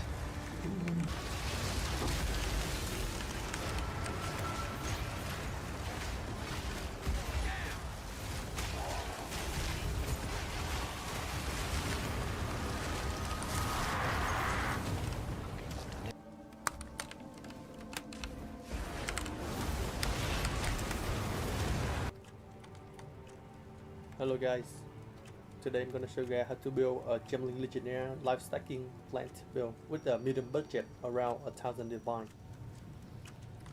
Did he say 1,000 divine? The build at its core is a very simple build. You just stack strength to get life, and life you get more damage equal more combat proc, and it's a pretty simple and fun build. Oh, cast on combat. I'm gonna go through the skill gem real quick. And you guys can pause the video to follow the skill gem or click on the mobility link. So have your power. Crit. It's come from the staff right here. Entangle, Skill Mastery, Zenith, Embrace, Branching Fissure 2, Life Tab. For Elemental Weakness, Burning Inscription, Doria Undoing, Force Curse, Life Tap, Cast on Crit, Comet, Boundless Energy 2, Bloodletting. Yeah, 1,000 divine. Yeah, exactly. Oh, okay. Diala Desire. Sure. Mana Tempest with Lightning Mastery.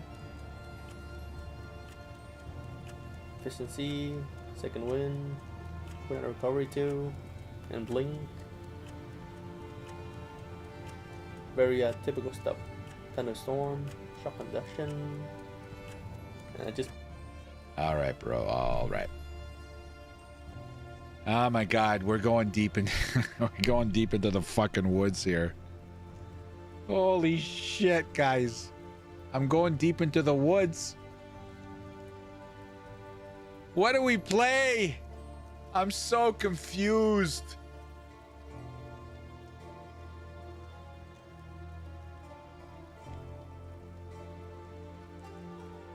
Oh my God.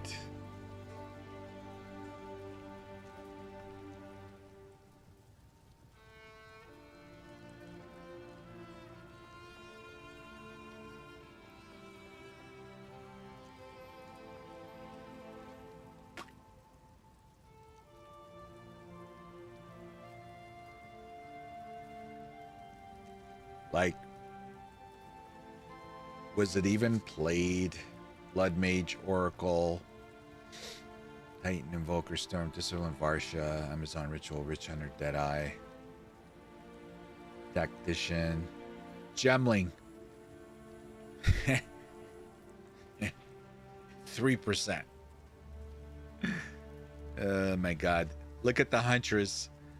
Boy, is that going to be a change of... That's going to be a change.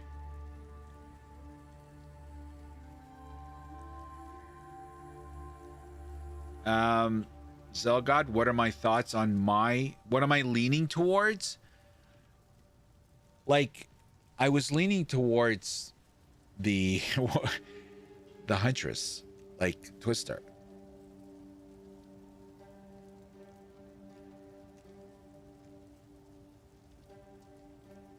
And having some companions, and there was, you know, some of the things that are coming with the new ascendancies for the Huntress were really good, but my only fear about it is what I just showed you with like Act 1, the progress, and also the whirling slash wind up. Now, mind you, I've never played it, so you got to find your rhythm, and I haven't yet. So that's my second fear is I think it's also going to be very popular. So I'm concerned about progressing with it in the end game and being outside of the market. In other words, I'm going to be behind the market, and it's going to get too expensive for me to like min-max it, you know? That's my fear.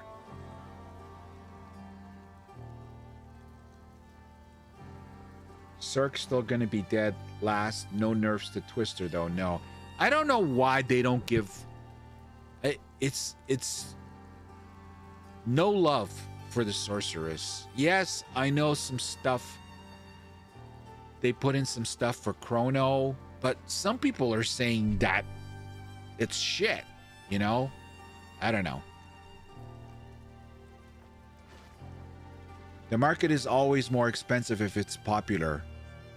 That's my point, Born to Panda. Like, you know, the Twister builds, the Huntress build is going to be popular. Very popular. So, yeah. Like, when I want to buy an OP spear, let's say I'm not having any luck crafting or whatever. Like, it's going to be pricey, to your point. So that's my biggest fear. And if I'm not earning currency fast enough, I'm going to be behind the 8 ball, right? So plus this league is the first league that I want to do my own thing. I've always followed the build guide.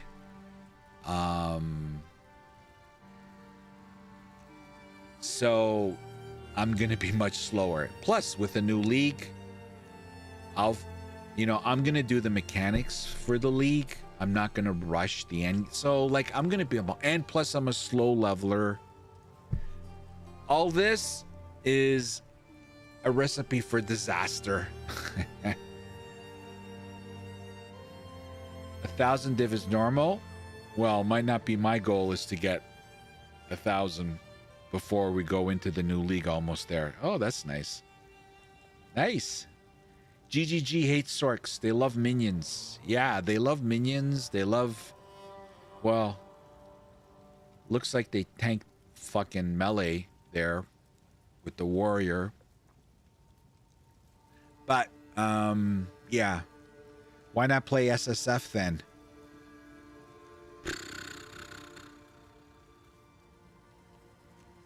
Why not play SSF?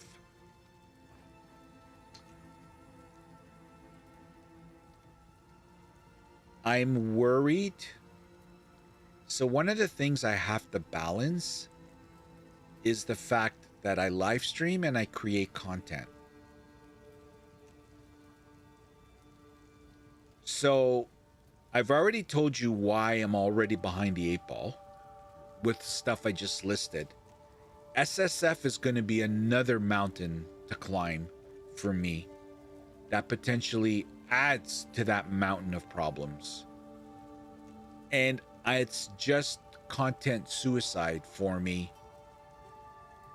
Like, I can't be posting stuff that is already out there and has been out there for a week. You know what I mean? So that's my fear. I always start my league starters are always in softcore trade. Just because I want to see what the market's doing. I want to see how it is. I want to, I want to be involved with it as much as I can. You always play SSF. You hate trade. Yeah. Anyway. Yeah, so this is going to come down here. You're going to stay here. This is going to be a major shuffle.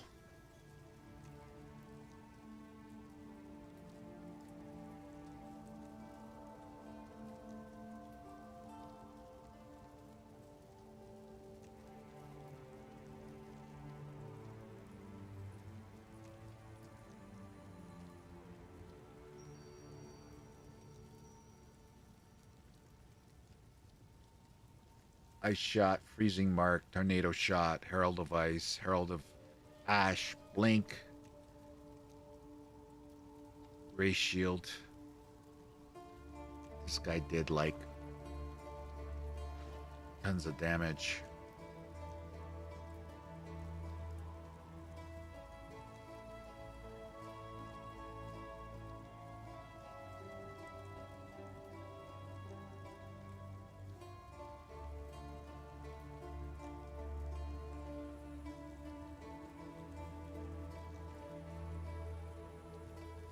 Hey, Remy Job, thank you. I like the perspectives you bring to the community.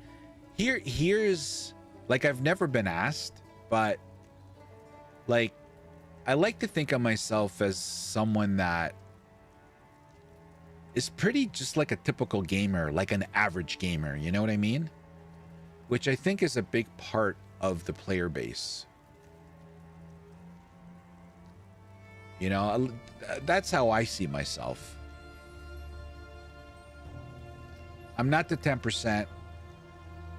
That's for sure.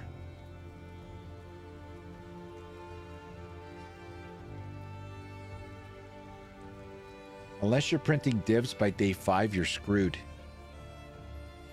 Yeah, you know, Zelgod brings up a good point. Maybe I mitigate that.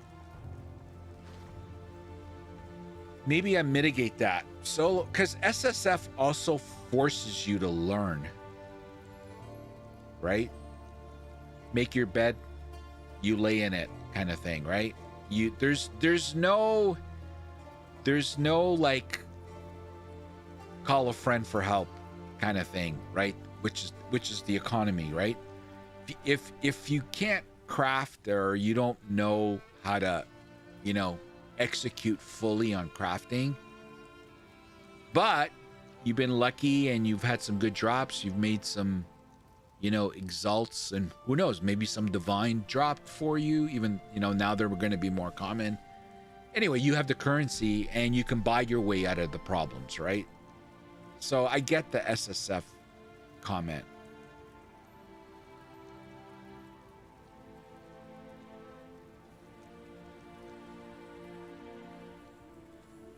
I don't know. I've always started trade.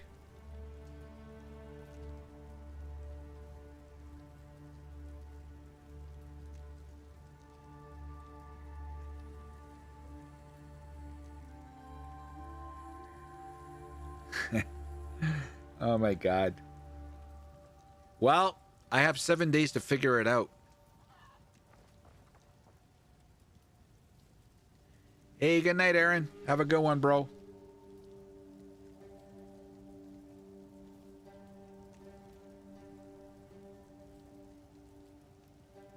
Anyway, this is exciting. The real problem would have been, oh my god, everything sucks. I guess I'll just do this. You know what I mean? But to have like an abundance of riches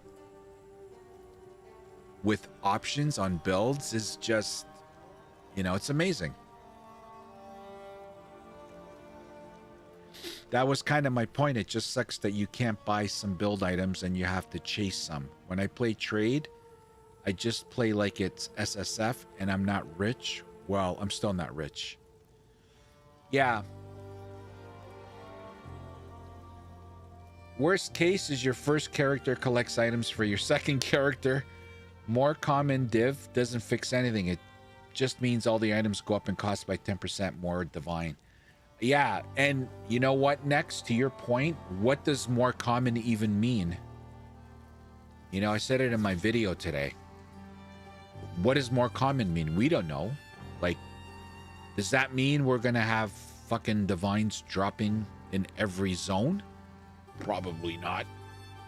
Does it mean we may get 1 or 2 divine to drop? Some people don't get divines to drop until endgame. Some don't even get it in endgame. Right? So what does more common mean? And yeah, this new divine conversation, with it being more common, with, you know, everything else they said in the patch notes about the divine orb, what kind of impact is that going to have? And removing some of the greater and perfect orbs.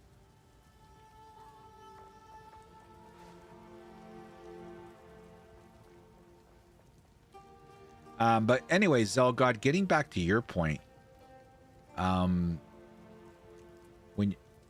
there is something to be said, though, I understand what you're saying, but I think if you want to be well-rounded in this game, obviously SSF is an amazing way.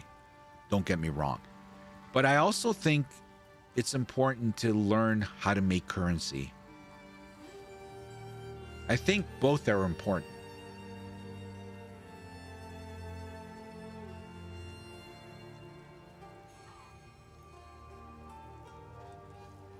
Now you get to buy build sheets from content creators, RMT for PoE2 build sheets. I can already see it. Well, content creators have the choice to do that. It's their right, but I don't think it's going to go far, because I don't think the community, and I'm talking specifically this community, I don't think this community will stand for it. Personally. But, you know, if a content creator wants to go down that road, that's their right. But, you know, there's pros and cons to everything you do. So,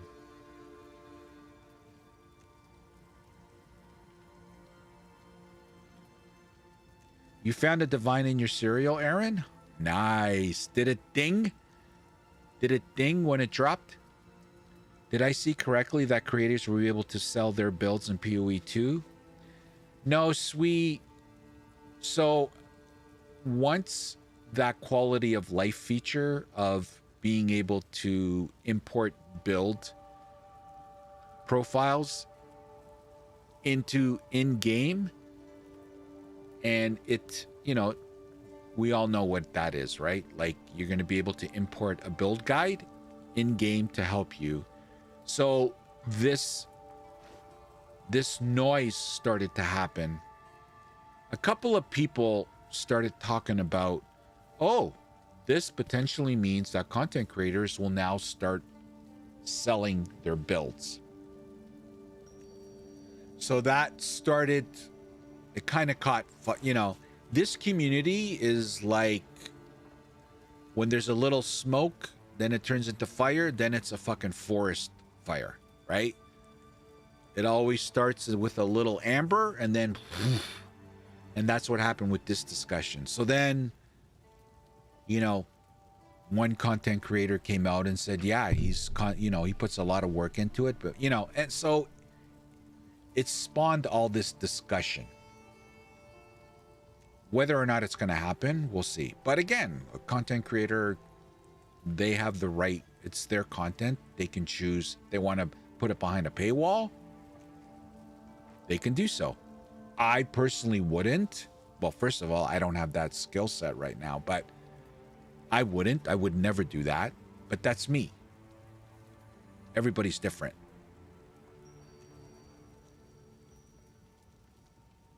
Yeah.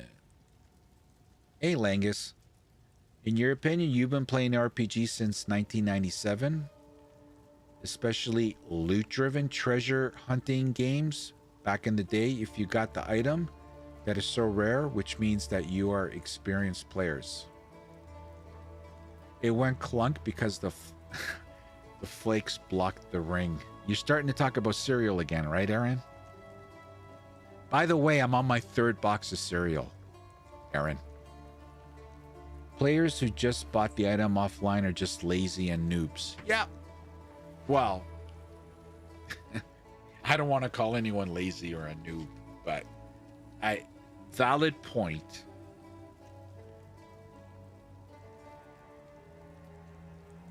That's the point of ARPG. If you easily get the item just by trading or buying using your credit card, defeats the purpose of... Okay, now you're talking RMT. No, we're not talking about that. We're talking about trade and trade versus SSF, right? Like if I play the game, right? So if I play the game and I grind the shit out of it, right? Where's my guy? Okay. If I grind the shit out of the game, get to the end game, grind whatever it is, right? And I earn. So this character has 18 divine. Okay. Nothing huge. But I didn't buy this. I earned this by playing the game. Now, if I want to go on the fucking market. Have an order? Jesus. If I want to go on the market and buy something, I've earned it. You know, per se. So I can make an argument for that too. Well, it's the easy way out. You bought it. Well, it took me a shit amount of time to make these 18 divine. Like maybe, you know, the top 10% make this in the first 3 days, first 2 days. Okay, but I'm not a top 10% guy.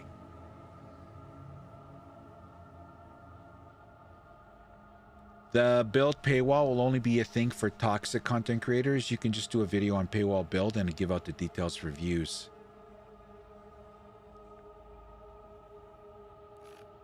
Hey, Remy, the real question is, what cereal are you league starting?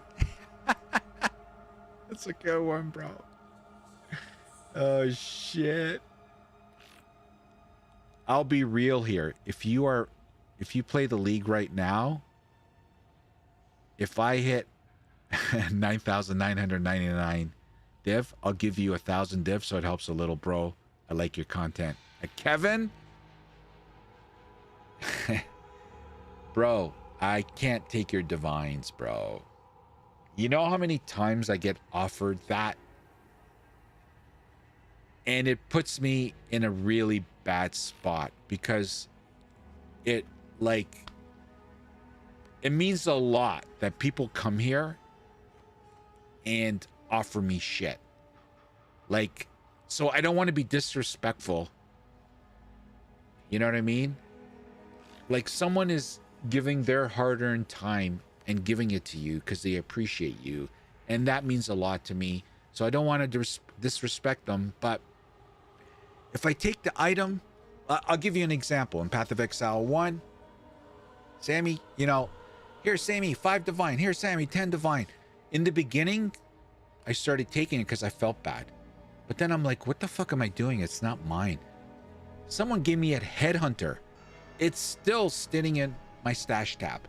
I never used it, that league, in Path of Exile 1. They gave me a headhunter. Hey, Sammy, I got something for you. I'm like, guys, I don't... No, come on, just take it. You didn't tell me what it was. Put up the trade window. I hit accept. Boom, headhunter. I'm like, there's no fucking way I can take this. Come on. Anyway, thank you. Appreciate it, but...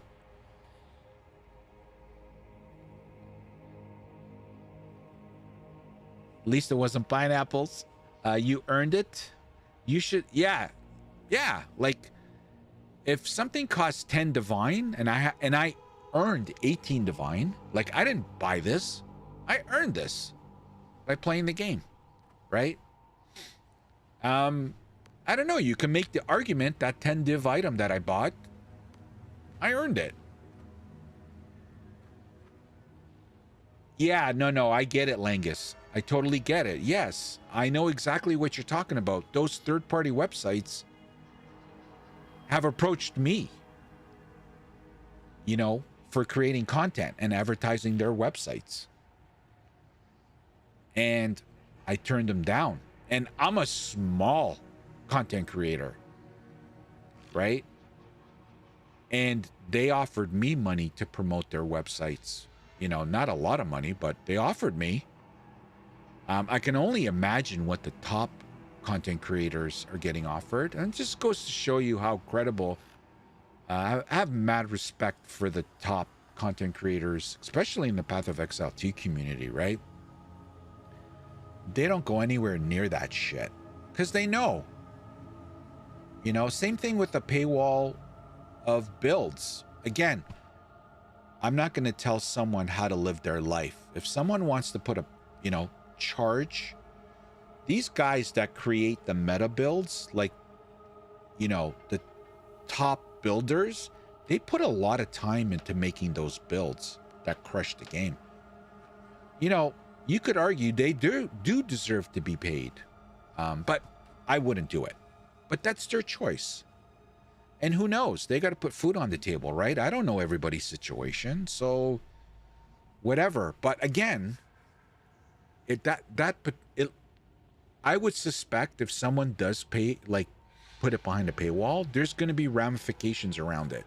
Now, if that person's willing to accept that, then again, their choice, right? I'm not going to tell someone what to do.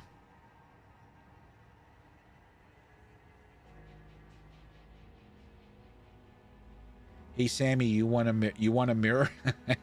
Thanks, Troy. No.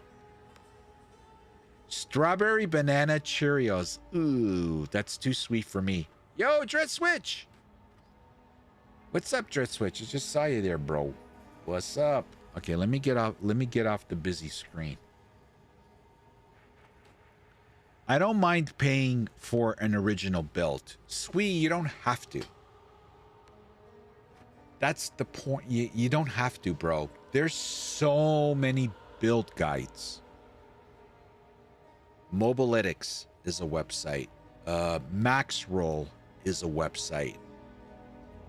So there are plenty of build guides out there. Like, more than you could actually review.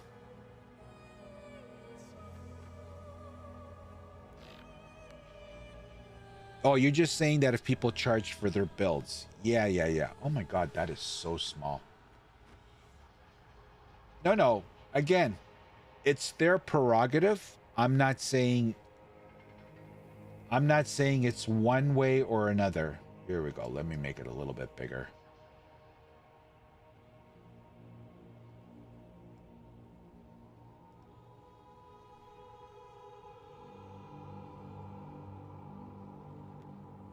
yeah, like I'm not going to name names, but the one guy that kind of was getting a lot of backlash for it, his skill set is unbelievable.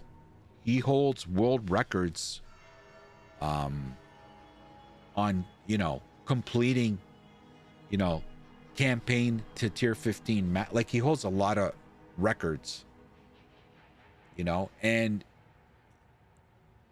you know, these guys know how to min-max characters, right? So again, I'm not going to tell someone what to do with their life and their content and whatever. That's their prerogative, you know. I'm just giving you what I think may or may not happen and whatever. I would never do that. If I ever got into, like I hope I'm going to be one day, where I know how everything is intertwined, all the skills and you know, the tree and how they're linked and the attributes on our like when I hope one day I get to that, and the support gems and the skill gems, how they all work.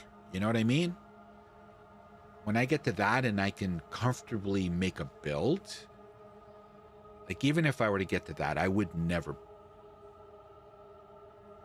put it behind a paywall, because I know, I have confidence that when I get to that position, that in itself will bring people into my stream. It'll get people on my YouTube channel, and that inherently is going to give me some sort of monetary value. But I don't do this for monetary value.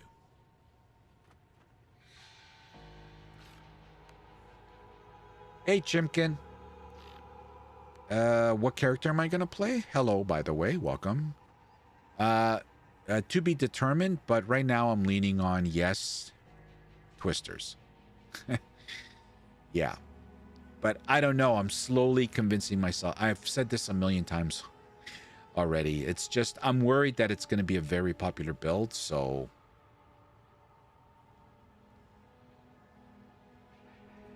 But right now I'm leaning towards Huntress. Yeah, Twister.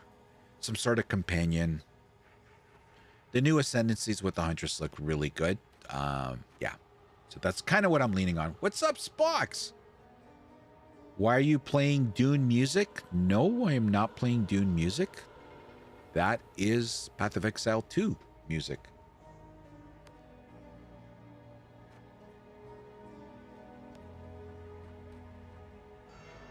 You already have your first 2 classes set for the 29th. I don't listen nor read other players' builds. Nice. Yep. Right on, Spox. Next. Last league, I couldn't make it past Act 4 before quitting. Why? Next. Was it because of boredom? Was it because you hit a wall? What happened?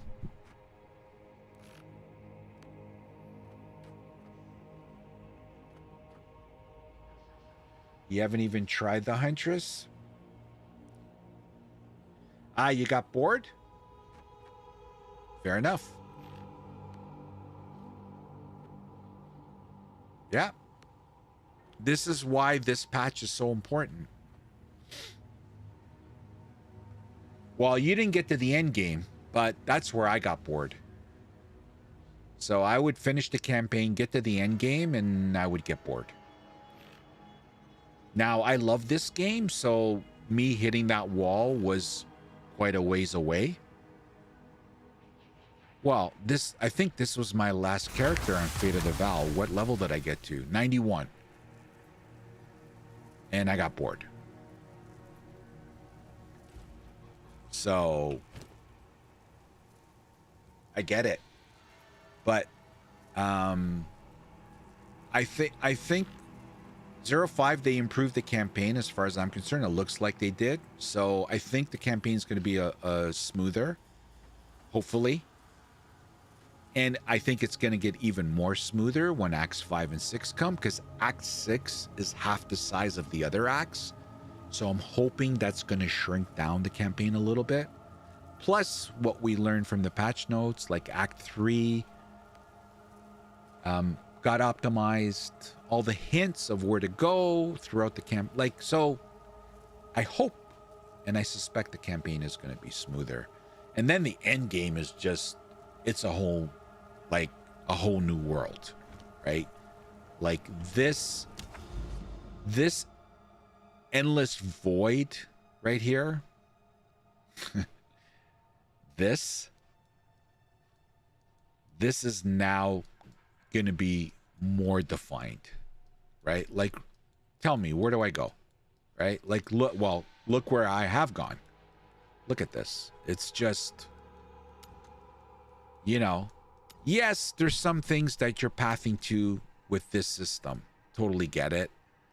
But now when we spawn, you're not going to be like, which direction do I go in? You're going to know, okay, am I going to go to the fortress, which is straight ahead, north? Am I going here? Am I like, there's more structure, more purpose. I think it's going to be like really good, right? But this is just pick your poison. You're going north, west, east, south. You're looking for citadels. You're dealing with the corruption. Like, that's it. You know what I mean?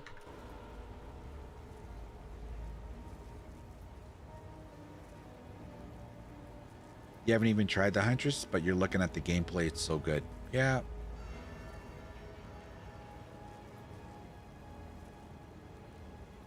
Won't know till I get to playing it. Don't know what to think about every mechanic requiring a quest path to unlock.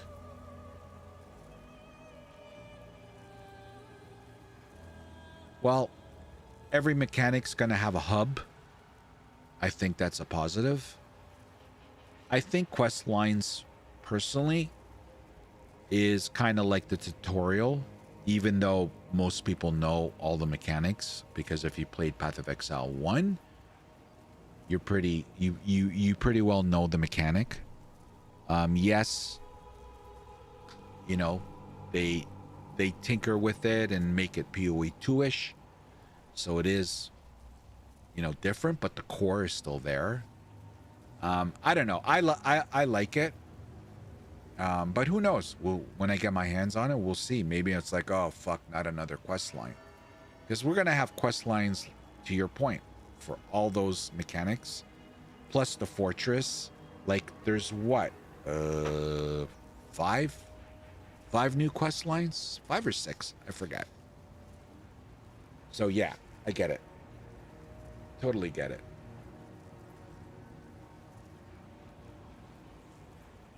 Anyway, I came in here I came in here tonight very confident, and I'm not anymore. As far as what I was going to play, that is, anyway. I'm going to have to be a grown-up here. And as the expression goes, excuse my language, you know, shit or get off the pot kind of thing. I'm just going to have to pick my poison and just go with it. The problem is GGG keeps dropping bombs. They keep dropping... they keep dropping shit, and it's just...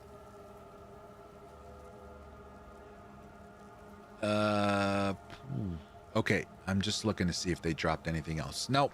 So, the Monk teaser is the latest one, but anyway.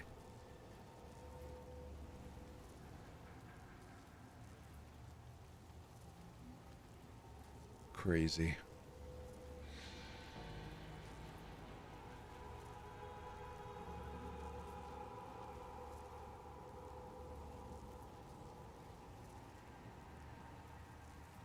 Oh. Always good to watch Pal's videos. Let's see what he... Hey guys, Boschon here, and today let's talk about what I think are the 25 biggest and most impactful changes in the patch notes. Now, the first one I have to mention here, but I will be making a separate video about it with my in-depth thoughts, but it is Ancestral Bond and in general the spell totem changes. Ancestral Bond got reworked to only give you double the amount of totems that you already have. However, on top of that, they have no mana cost, they do not consume charges, and it only doubles the limit now, which does not really matter. It's not really a downside because at level 23, spell totems already give 3 maximum, so you go to 6, and that is going to be that. This scales with meta reservation efficiency, for example, from the passive tree or from Monk Evoker, so you can place down a lot of totems if you want to, and they're going to be really nice. But the bigger change here, even for me personally, is the spell totem change that you can now use it while moving. And there's also going to be an animation, which it was definitely weird that it had the same animation as the melee totems. You would basically stomp like you're a warrior as a caster. It was awkward as hell, but being able to cast while move is, yeah, absolutely crazy. Own separate video about that. Now, the leech changes are weird. You can only have 1 instance now of leech, so no more infinite leeching on Blood Mage.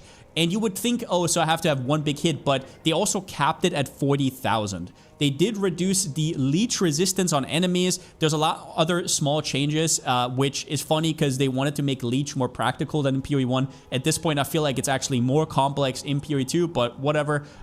We're going to have to wait and see for this one. Number 3, Energy Shield got nerfed by nerfing its recovery. So faster start of Energy Shield got removed from a lot of base types and also from the tree. Everything got reduced. So some nodes that used to give 30 now give 12%. Faster start of Energy Shield and also Energy Shield recovery rate. Overall, it will be a lot harder to recover your Energy Shield, which might mean Disciple of Varashta is a lot more premium than it even was before, and it was already strong. And then you also have the Ghost Shroud changes on top, which mean that you cannot get ghost shots as often as you could before. Now, Deflect got changed, so you actually want to invest more into it. The curve is now a lot more linear, and getting to the cap, which is 95%, is now a lot easier. People have done kind of the math. You need around 20,000 deflection, but I didn't do it myself yet, so I'll have to look into that a little bit later. But Deflect might now be a lot more viable. Then we have Recombinators are deleted. Gonzo. Just straight up. Everything that has to do with Recombinators are also deleted. In general, I think Recombinators are cool design, but also there is this thing where you have so many different benches that you have to go to craft. This could obviously be streamlined, but they just sort of decided to remove it. Number 6 here, tablets of the same type can be used together to increase the amount of League content that is spawned. We already heard about this. You put in 3 tablets of something, you get 3 times the amount of League mechanics. But in the small text, they also say that certain mechanics that cannot have more than 1 encounter. So for example, Ritual, how does that even work? If you have put 3 in, get more significant encounters. And it will increase the size of the encounter, whatever that means. So we'll have to see, maybe there's more stuff spawning inside Rituals, for example. Maybe it means Delirium spawns more modifiers, you get faster progress, more rewards. Or maybe Ritual, the area triples in size. No. Yeah, we'll see. Then we have a small line where it says modifiers to pack size also provide a chance to get additional rare monsters, which is interesting. So this, since PoE 2 is basically rare monsters drop all your loot, could be very significant. Then talking about the League mechanic, Runes of Elder, they did mention here that you can have up to 10 rune slots in the League mechanic, which before we thought it was 8. So they maybe decided against that here, which means for Expedition, these runes juice your Expedition, so it could be a big deal. It also might mean bigger rewards and a little bit more RNG towards the top end. Now then we have at number 9, Cast on Crit changes, 9 and 10, but they're both in the rec. Cast on Crit itself did not get touched. However, the biggest offenders here did. Dodra's Undoing, which was the skill that procced the most comets, no longer has the effect that it had. It is now, it spawns frogs that deal chaos damage. It's going to be probably awful. That's usually what frogs mean in the PoE universe. But either way, Dodra's Undoing, for all intents and purposes, removed from the game. And at number 10, also related, are comet changes here. We have a slight damage nerf of the normal comet, like 5% less damage, and the fire-infused version does significantly less damage. So maybe something like Living Bomb and adding that extra fire infusion is not even worth it anymore. We'll have to see, but it still does double your damage. And comet overall still got away pretty scot-free. Then we have a change that I found out about last League Live, which is the Ancestral Warrior Totem Hidden Attack Timer that now got removed. But it seems that it was not an accident, because now instead they added a delay that is 50% of the skill's attack time. Now this is a pretty big buff for fast hitting Ancestral Warrior totems, so we'll see how that pans out. I thought they wanted this to be like a slam totem, but instead it might be something like Molten Blast that I tried last patch. I didn't do the exact math on how much extra damage this is for the build. It's not a League starter anyways, but I might maybe give it a shot later in the league. Then out of all the nerfs in terms of uniques, Vertex is probably the biggest one. They just straight up remove the +4 to all skills from it. So your endgame chase helmet is now gonna be basically gonzo. They replaced it with +2 levels to curse skills, which is pretty funny. Number 13, I really dislike. So they made it so Expedition Explosives wait until you kill most of the monsters that are unearthed before the next explosive goes. So the way I'm envisioning this is it's going to be a lot slower because there's the animation, the monsters crop up, and then you have to kill them, and then the next one even starts. Yeah, so that's horrible. In this league, which will be highly expedition focused, remember the Runes of Alder plays into Expedition. I'm a little bit sketched out by this, and I think this will be a change that will be reverted in the next patch notes. It sounds awful. I really hope that we get something akin to Extreme Archaeology from Path of Exile 1. They already talked about one big boom expedition to counteract this issue, but we'll just have to hope it's a good note. Then we have a little line where it says Mirage Archer and Mirage Deadeye, so the ones that summon spectral copies of you to fire bow attacks, can now be used with channeled skills. For example, Snipe, Plasma Blast, and Detonating Arrow, and especially Snipe, of course, which we don't know if it will be able to perfectly align, or Plasma Blast, which is just a huge single target bonk, could be quite interesting, and this might make the whole archetype better. Could turn out to be the sleeper buff of this patch, or could be absolute dogshit. Then we have some new unique items where we only saw the names of, but 2 of them are interesting because they are Path of Exile 1 items that we kind of know what they do in Path of Exile 1. We first have Split Personality, which is a jewel that cares about how far you path out. And if you know anything about Path of Exile passive trees, you know that almost everybody has split personality pathing, where you just path not really around and take clusters, you just path on the outskirts and you take very little clusters. So might be sick. I don't know if we're gonna get attributes. Maybe this is a attribute stacker buff. And then we have Lore Weave, which depending on what it does in Path of Exile 2 could be a really interesting roster to give a little bit more flexibility in terms of defensive options. Pounce got nerfed from 4 seconds to 5.1 seconds at level 20, which I thought it would get nerfed quite a bit more. People will still be using this on your offhand, and people will still be using Temporalis to absolutely shred the game. This one quite surprised me. Also, there is now a dedicated keybind to perform your dodge roll, which is to say that for people who want more flexibility, that's good, but also for people who had the blink bug. You guys know how sprinting is very annoying with blink. That should now be fixed with this addition. We have Batayir's Vengeance, which was a huge payoff for a lot of the especially talisman and animal form fueled builds on the left side of the tree. It now only gives 1% extra damage per 2 rage, and only for 15 seconds instead of 20. So you'll have to press it a little bit more often, and it's only half as effective. Overall, probably well-deserved. It was completely busted, but at the same time, big nerf to archetypes that maybe did not deserve it. Then we have a weird tease. If you guys don't know, on period 2DB, there is Overabundance 3, which is not in the game currently. It just isn't. It doubles the limit of the supported skill and applies curses to you, which can actually be helpful. You can actually get extra buffs with the notable Warding Fetish, which gives 30% increased damage per curse on you. So theoretically, you could curse stack on yourself and get increased damage for it and be curse immune with some nodes. But this one doesn't exist currently in the game, and it got patch notes. I don't know. So is it going to be in the game? Is it going to get introduced? No idea. But it's there, and it's a really good support if it will be introduced. Hey, then Brian, at number 20 or whatever we're at, there is a unique ring that got reworked called Priced Pain. And this one now has up to 25% chance to deal your Thorns damage to enemies you hit with melee attacks. So they don't have to attack you anymore. It's basically now a proc for whatever melee attack you have. And this sounds very exciting. It is reminiscent of something like Grim Dawn, where your Thorns actually plays into certain attacks and adds damage to your normal attacks. So you could have a Thorns hit-based build. Quite interesting, especially because you can have like an interesting assortment of weapons, because Thorns have their own base damage. You could have utility weapons. We'll have to see, but I might be experimenting with this one down the line. The next one is interesting. Divine Orbs are now more common, and it makes sense in the context of this other change, which I pulled together, which is that corruptions do not reroll the item anymore. It only multiplies what's already on the item. So why that makes sense to me is now you're going to need more Divine Orbs, because before corrupting, you already need to Divine.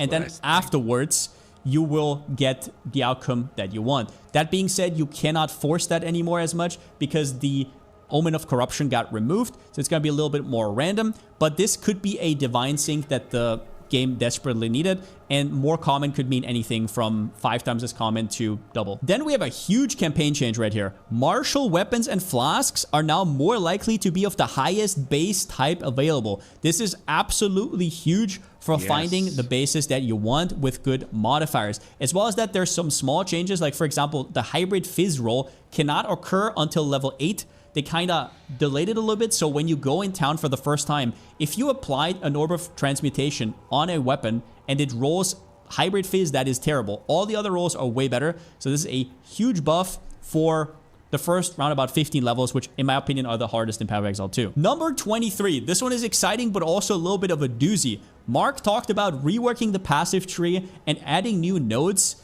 on the passive tree and making evasion, armor, and those nodes a little bit more effective. We haven't seen anything in the patch notes yet. Hopefully that's going to come. But what was in the patch notes was that the armor and evasion of body, or like armor modifiers on your gear, will be a lot higher now. He said in the interview that he felt like people are not tanky enough at their level if they're not energy shield. So it's approximately 33% more armor and evasion, and then it will taper off into endgame down to 15% more. That is still a pretty big deal. I was just hoping for a little bit more. Then we have the introduction of Fluxes, which is basically resistance swap from Path of Exile 1. What this means is if you have lightning res on an item, but you need fire resistance, you don't have to trade it anymore and then find your gear, or whenever you replace a gear piece, you now have to juggle everything around. You can change it from lightning to fire and so on. This also means that you can divine the ranges, so you can go back forth until you get what you want. We don't know how rare these are, so maybe that's not feasible, but it's really cool to have it in the game now. And then at the end, forget cast on crit with infinite comments, forget ice shot and snipe one-shotting bosses. The real offender is here at the end, which is at 25. Parry got nerfed. It no longer has bonus attack distance. Finally, now we can move on with our lives. Another thing I forgot here is Poison Burst, Arrow, and Toxic Growth. The most played build last league, played by Fubgun. Poison Bow, which got nerfed multiple times. It got nerfed with Plague Fingers getting adjusted. It can now not apply elemental ailments anymore. Poison Burst Arrow got nerfed. It's a Toxic Growth got crazy nerfs. Personally, seeing the performance of that build, I'm not 100% sure. This really feels like one of those where they just nerfed because it was played a lot, but there were a lot more egregious builds that did not get even half of the nerfs. There's obviously a ton of other changes that I missed. For example, shield wall got adjusted. We don't really know about the new armor values on shields, but for example, fortifying Cry cannot shotgun anymore. So there's a lot of implications here, but if I put down everything, it would take forever. Stuff like Time of Need got nerfed. You cannot infinitely regain your life if you have 100% reduced duration. But in general, if you want to check out the patch notes, I'll link it down below in the description. And as always, I'm really excited for this. I will most likely be league starting spell totems. I will be POBing a little bit more over on twitch.tv/Palstron in the next coming days. So we'll see what I come up with. But yeah, overall, I'm pretty stoked for this patch, especially the end game changes. I want to see how it feels. Does the game now feel a little bit better? They talked a little bit about layout changes, but only in the campaign section. So I'm not 100% sure what that's going to mean. Either way, though, there's a lot of builds I want to try out this patch, and I'll be playing for at least a month from what I can glean here. And yeah, really excited. I'll put my thoughts on totems out soon. With that being said, since I still don't have a slogan, see you next time. Yeah, he's awesome, man. That guy knows his shit. You want to learn the game, go watch him. He knows his shit. I lurk on his streams a lot, and he knows what he's talking about. Anyway, looks like he's pumped. A lot of people are pumped. Yeah. A lot of impressive. Oh yeah. I don't think if there's a question he doesn't have an answer to. Just that's how deep his knowledge is. And he's a meta crafter too in Path of Exile 1. Like, he's an OG PoE 1 guy. He knows his stuff. That's why I lurk on his channel, just to try to grab any kind of knowledge information. A lot of it, you know, most of the time it's over my head. But yeah, he knows his stuff. And I've actually played a couple of his builds. They were unbelievable. So yeah, go check him out. He's great. I'm sure some of you guys already know who he is. He's good. He'll be like, here, Sammy. Here's 5,000 divs. Yeah, right. All right, guys. Well, thank you for muddying the water. Like, I'm already not sleeping thinking of next Friday. I have a lot to think about. Okay, enough. Okay, so for those of you that don't know, tomorrow, oh my God, what time is it? So tomorrow, Jonathan and Mark are getting interviewed by DM and Gazi. And let me quickly see. I have no idea what time. I think it's 1 or 2 p.m. Pacific. Let me see here. Did he? Oh, he didn't tweet about it. Does anyone know? I know it's in the afternoon. Let me check, Gazi.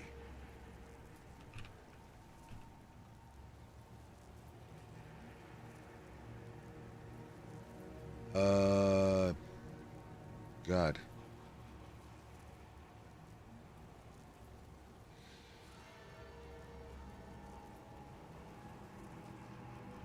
All right. How about this?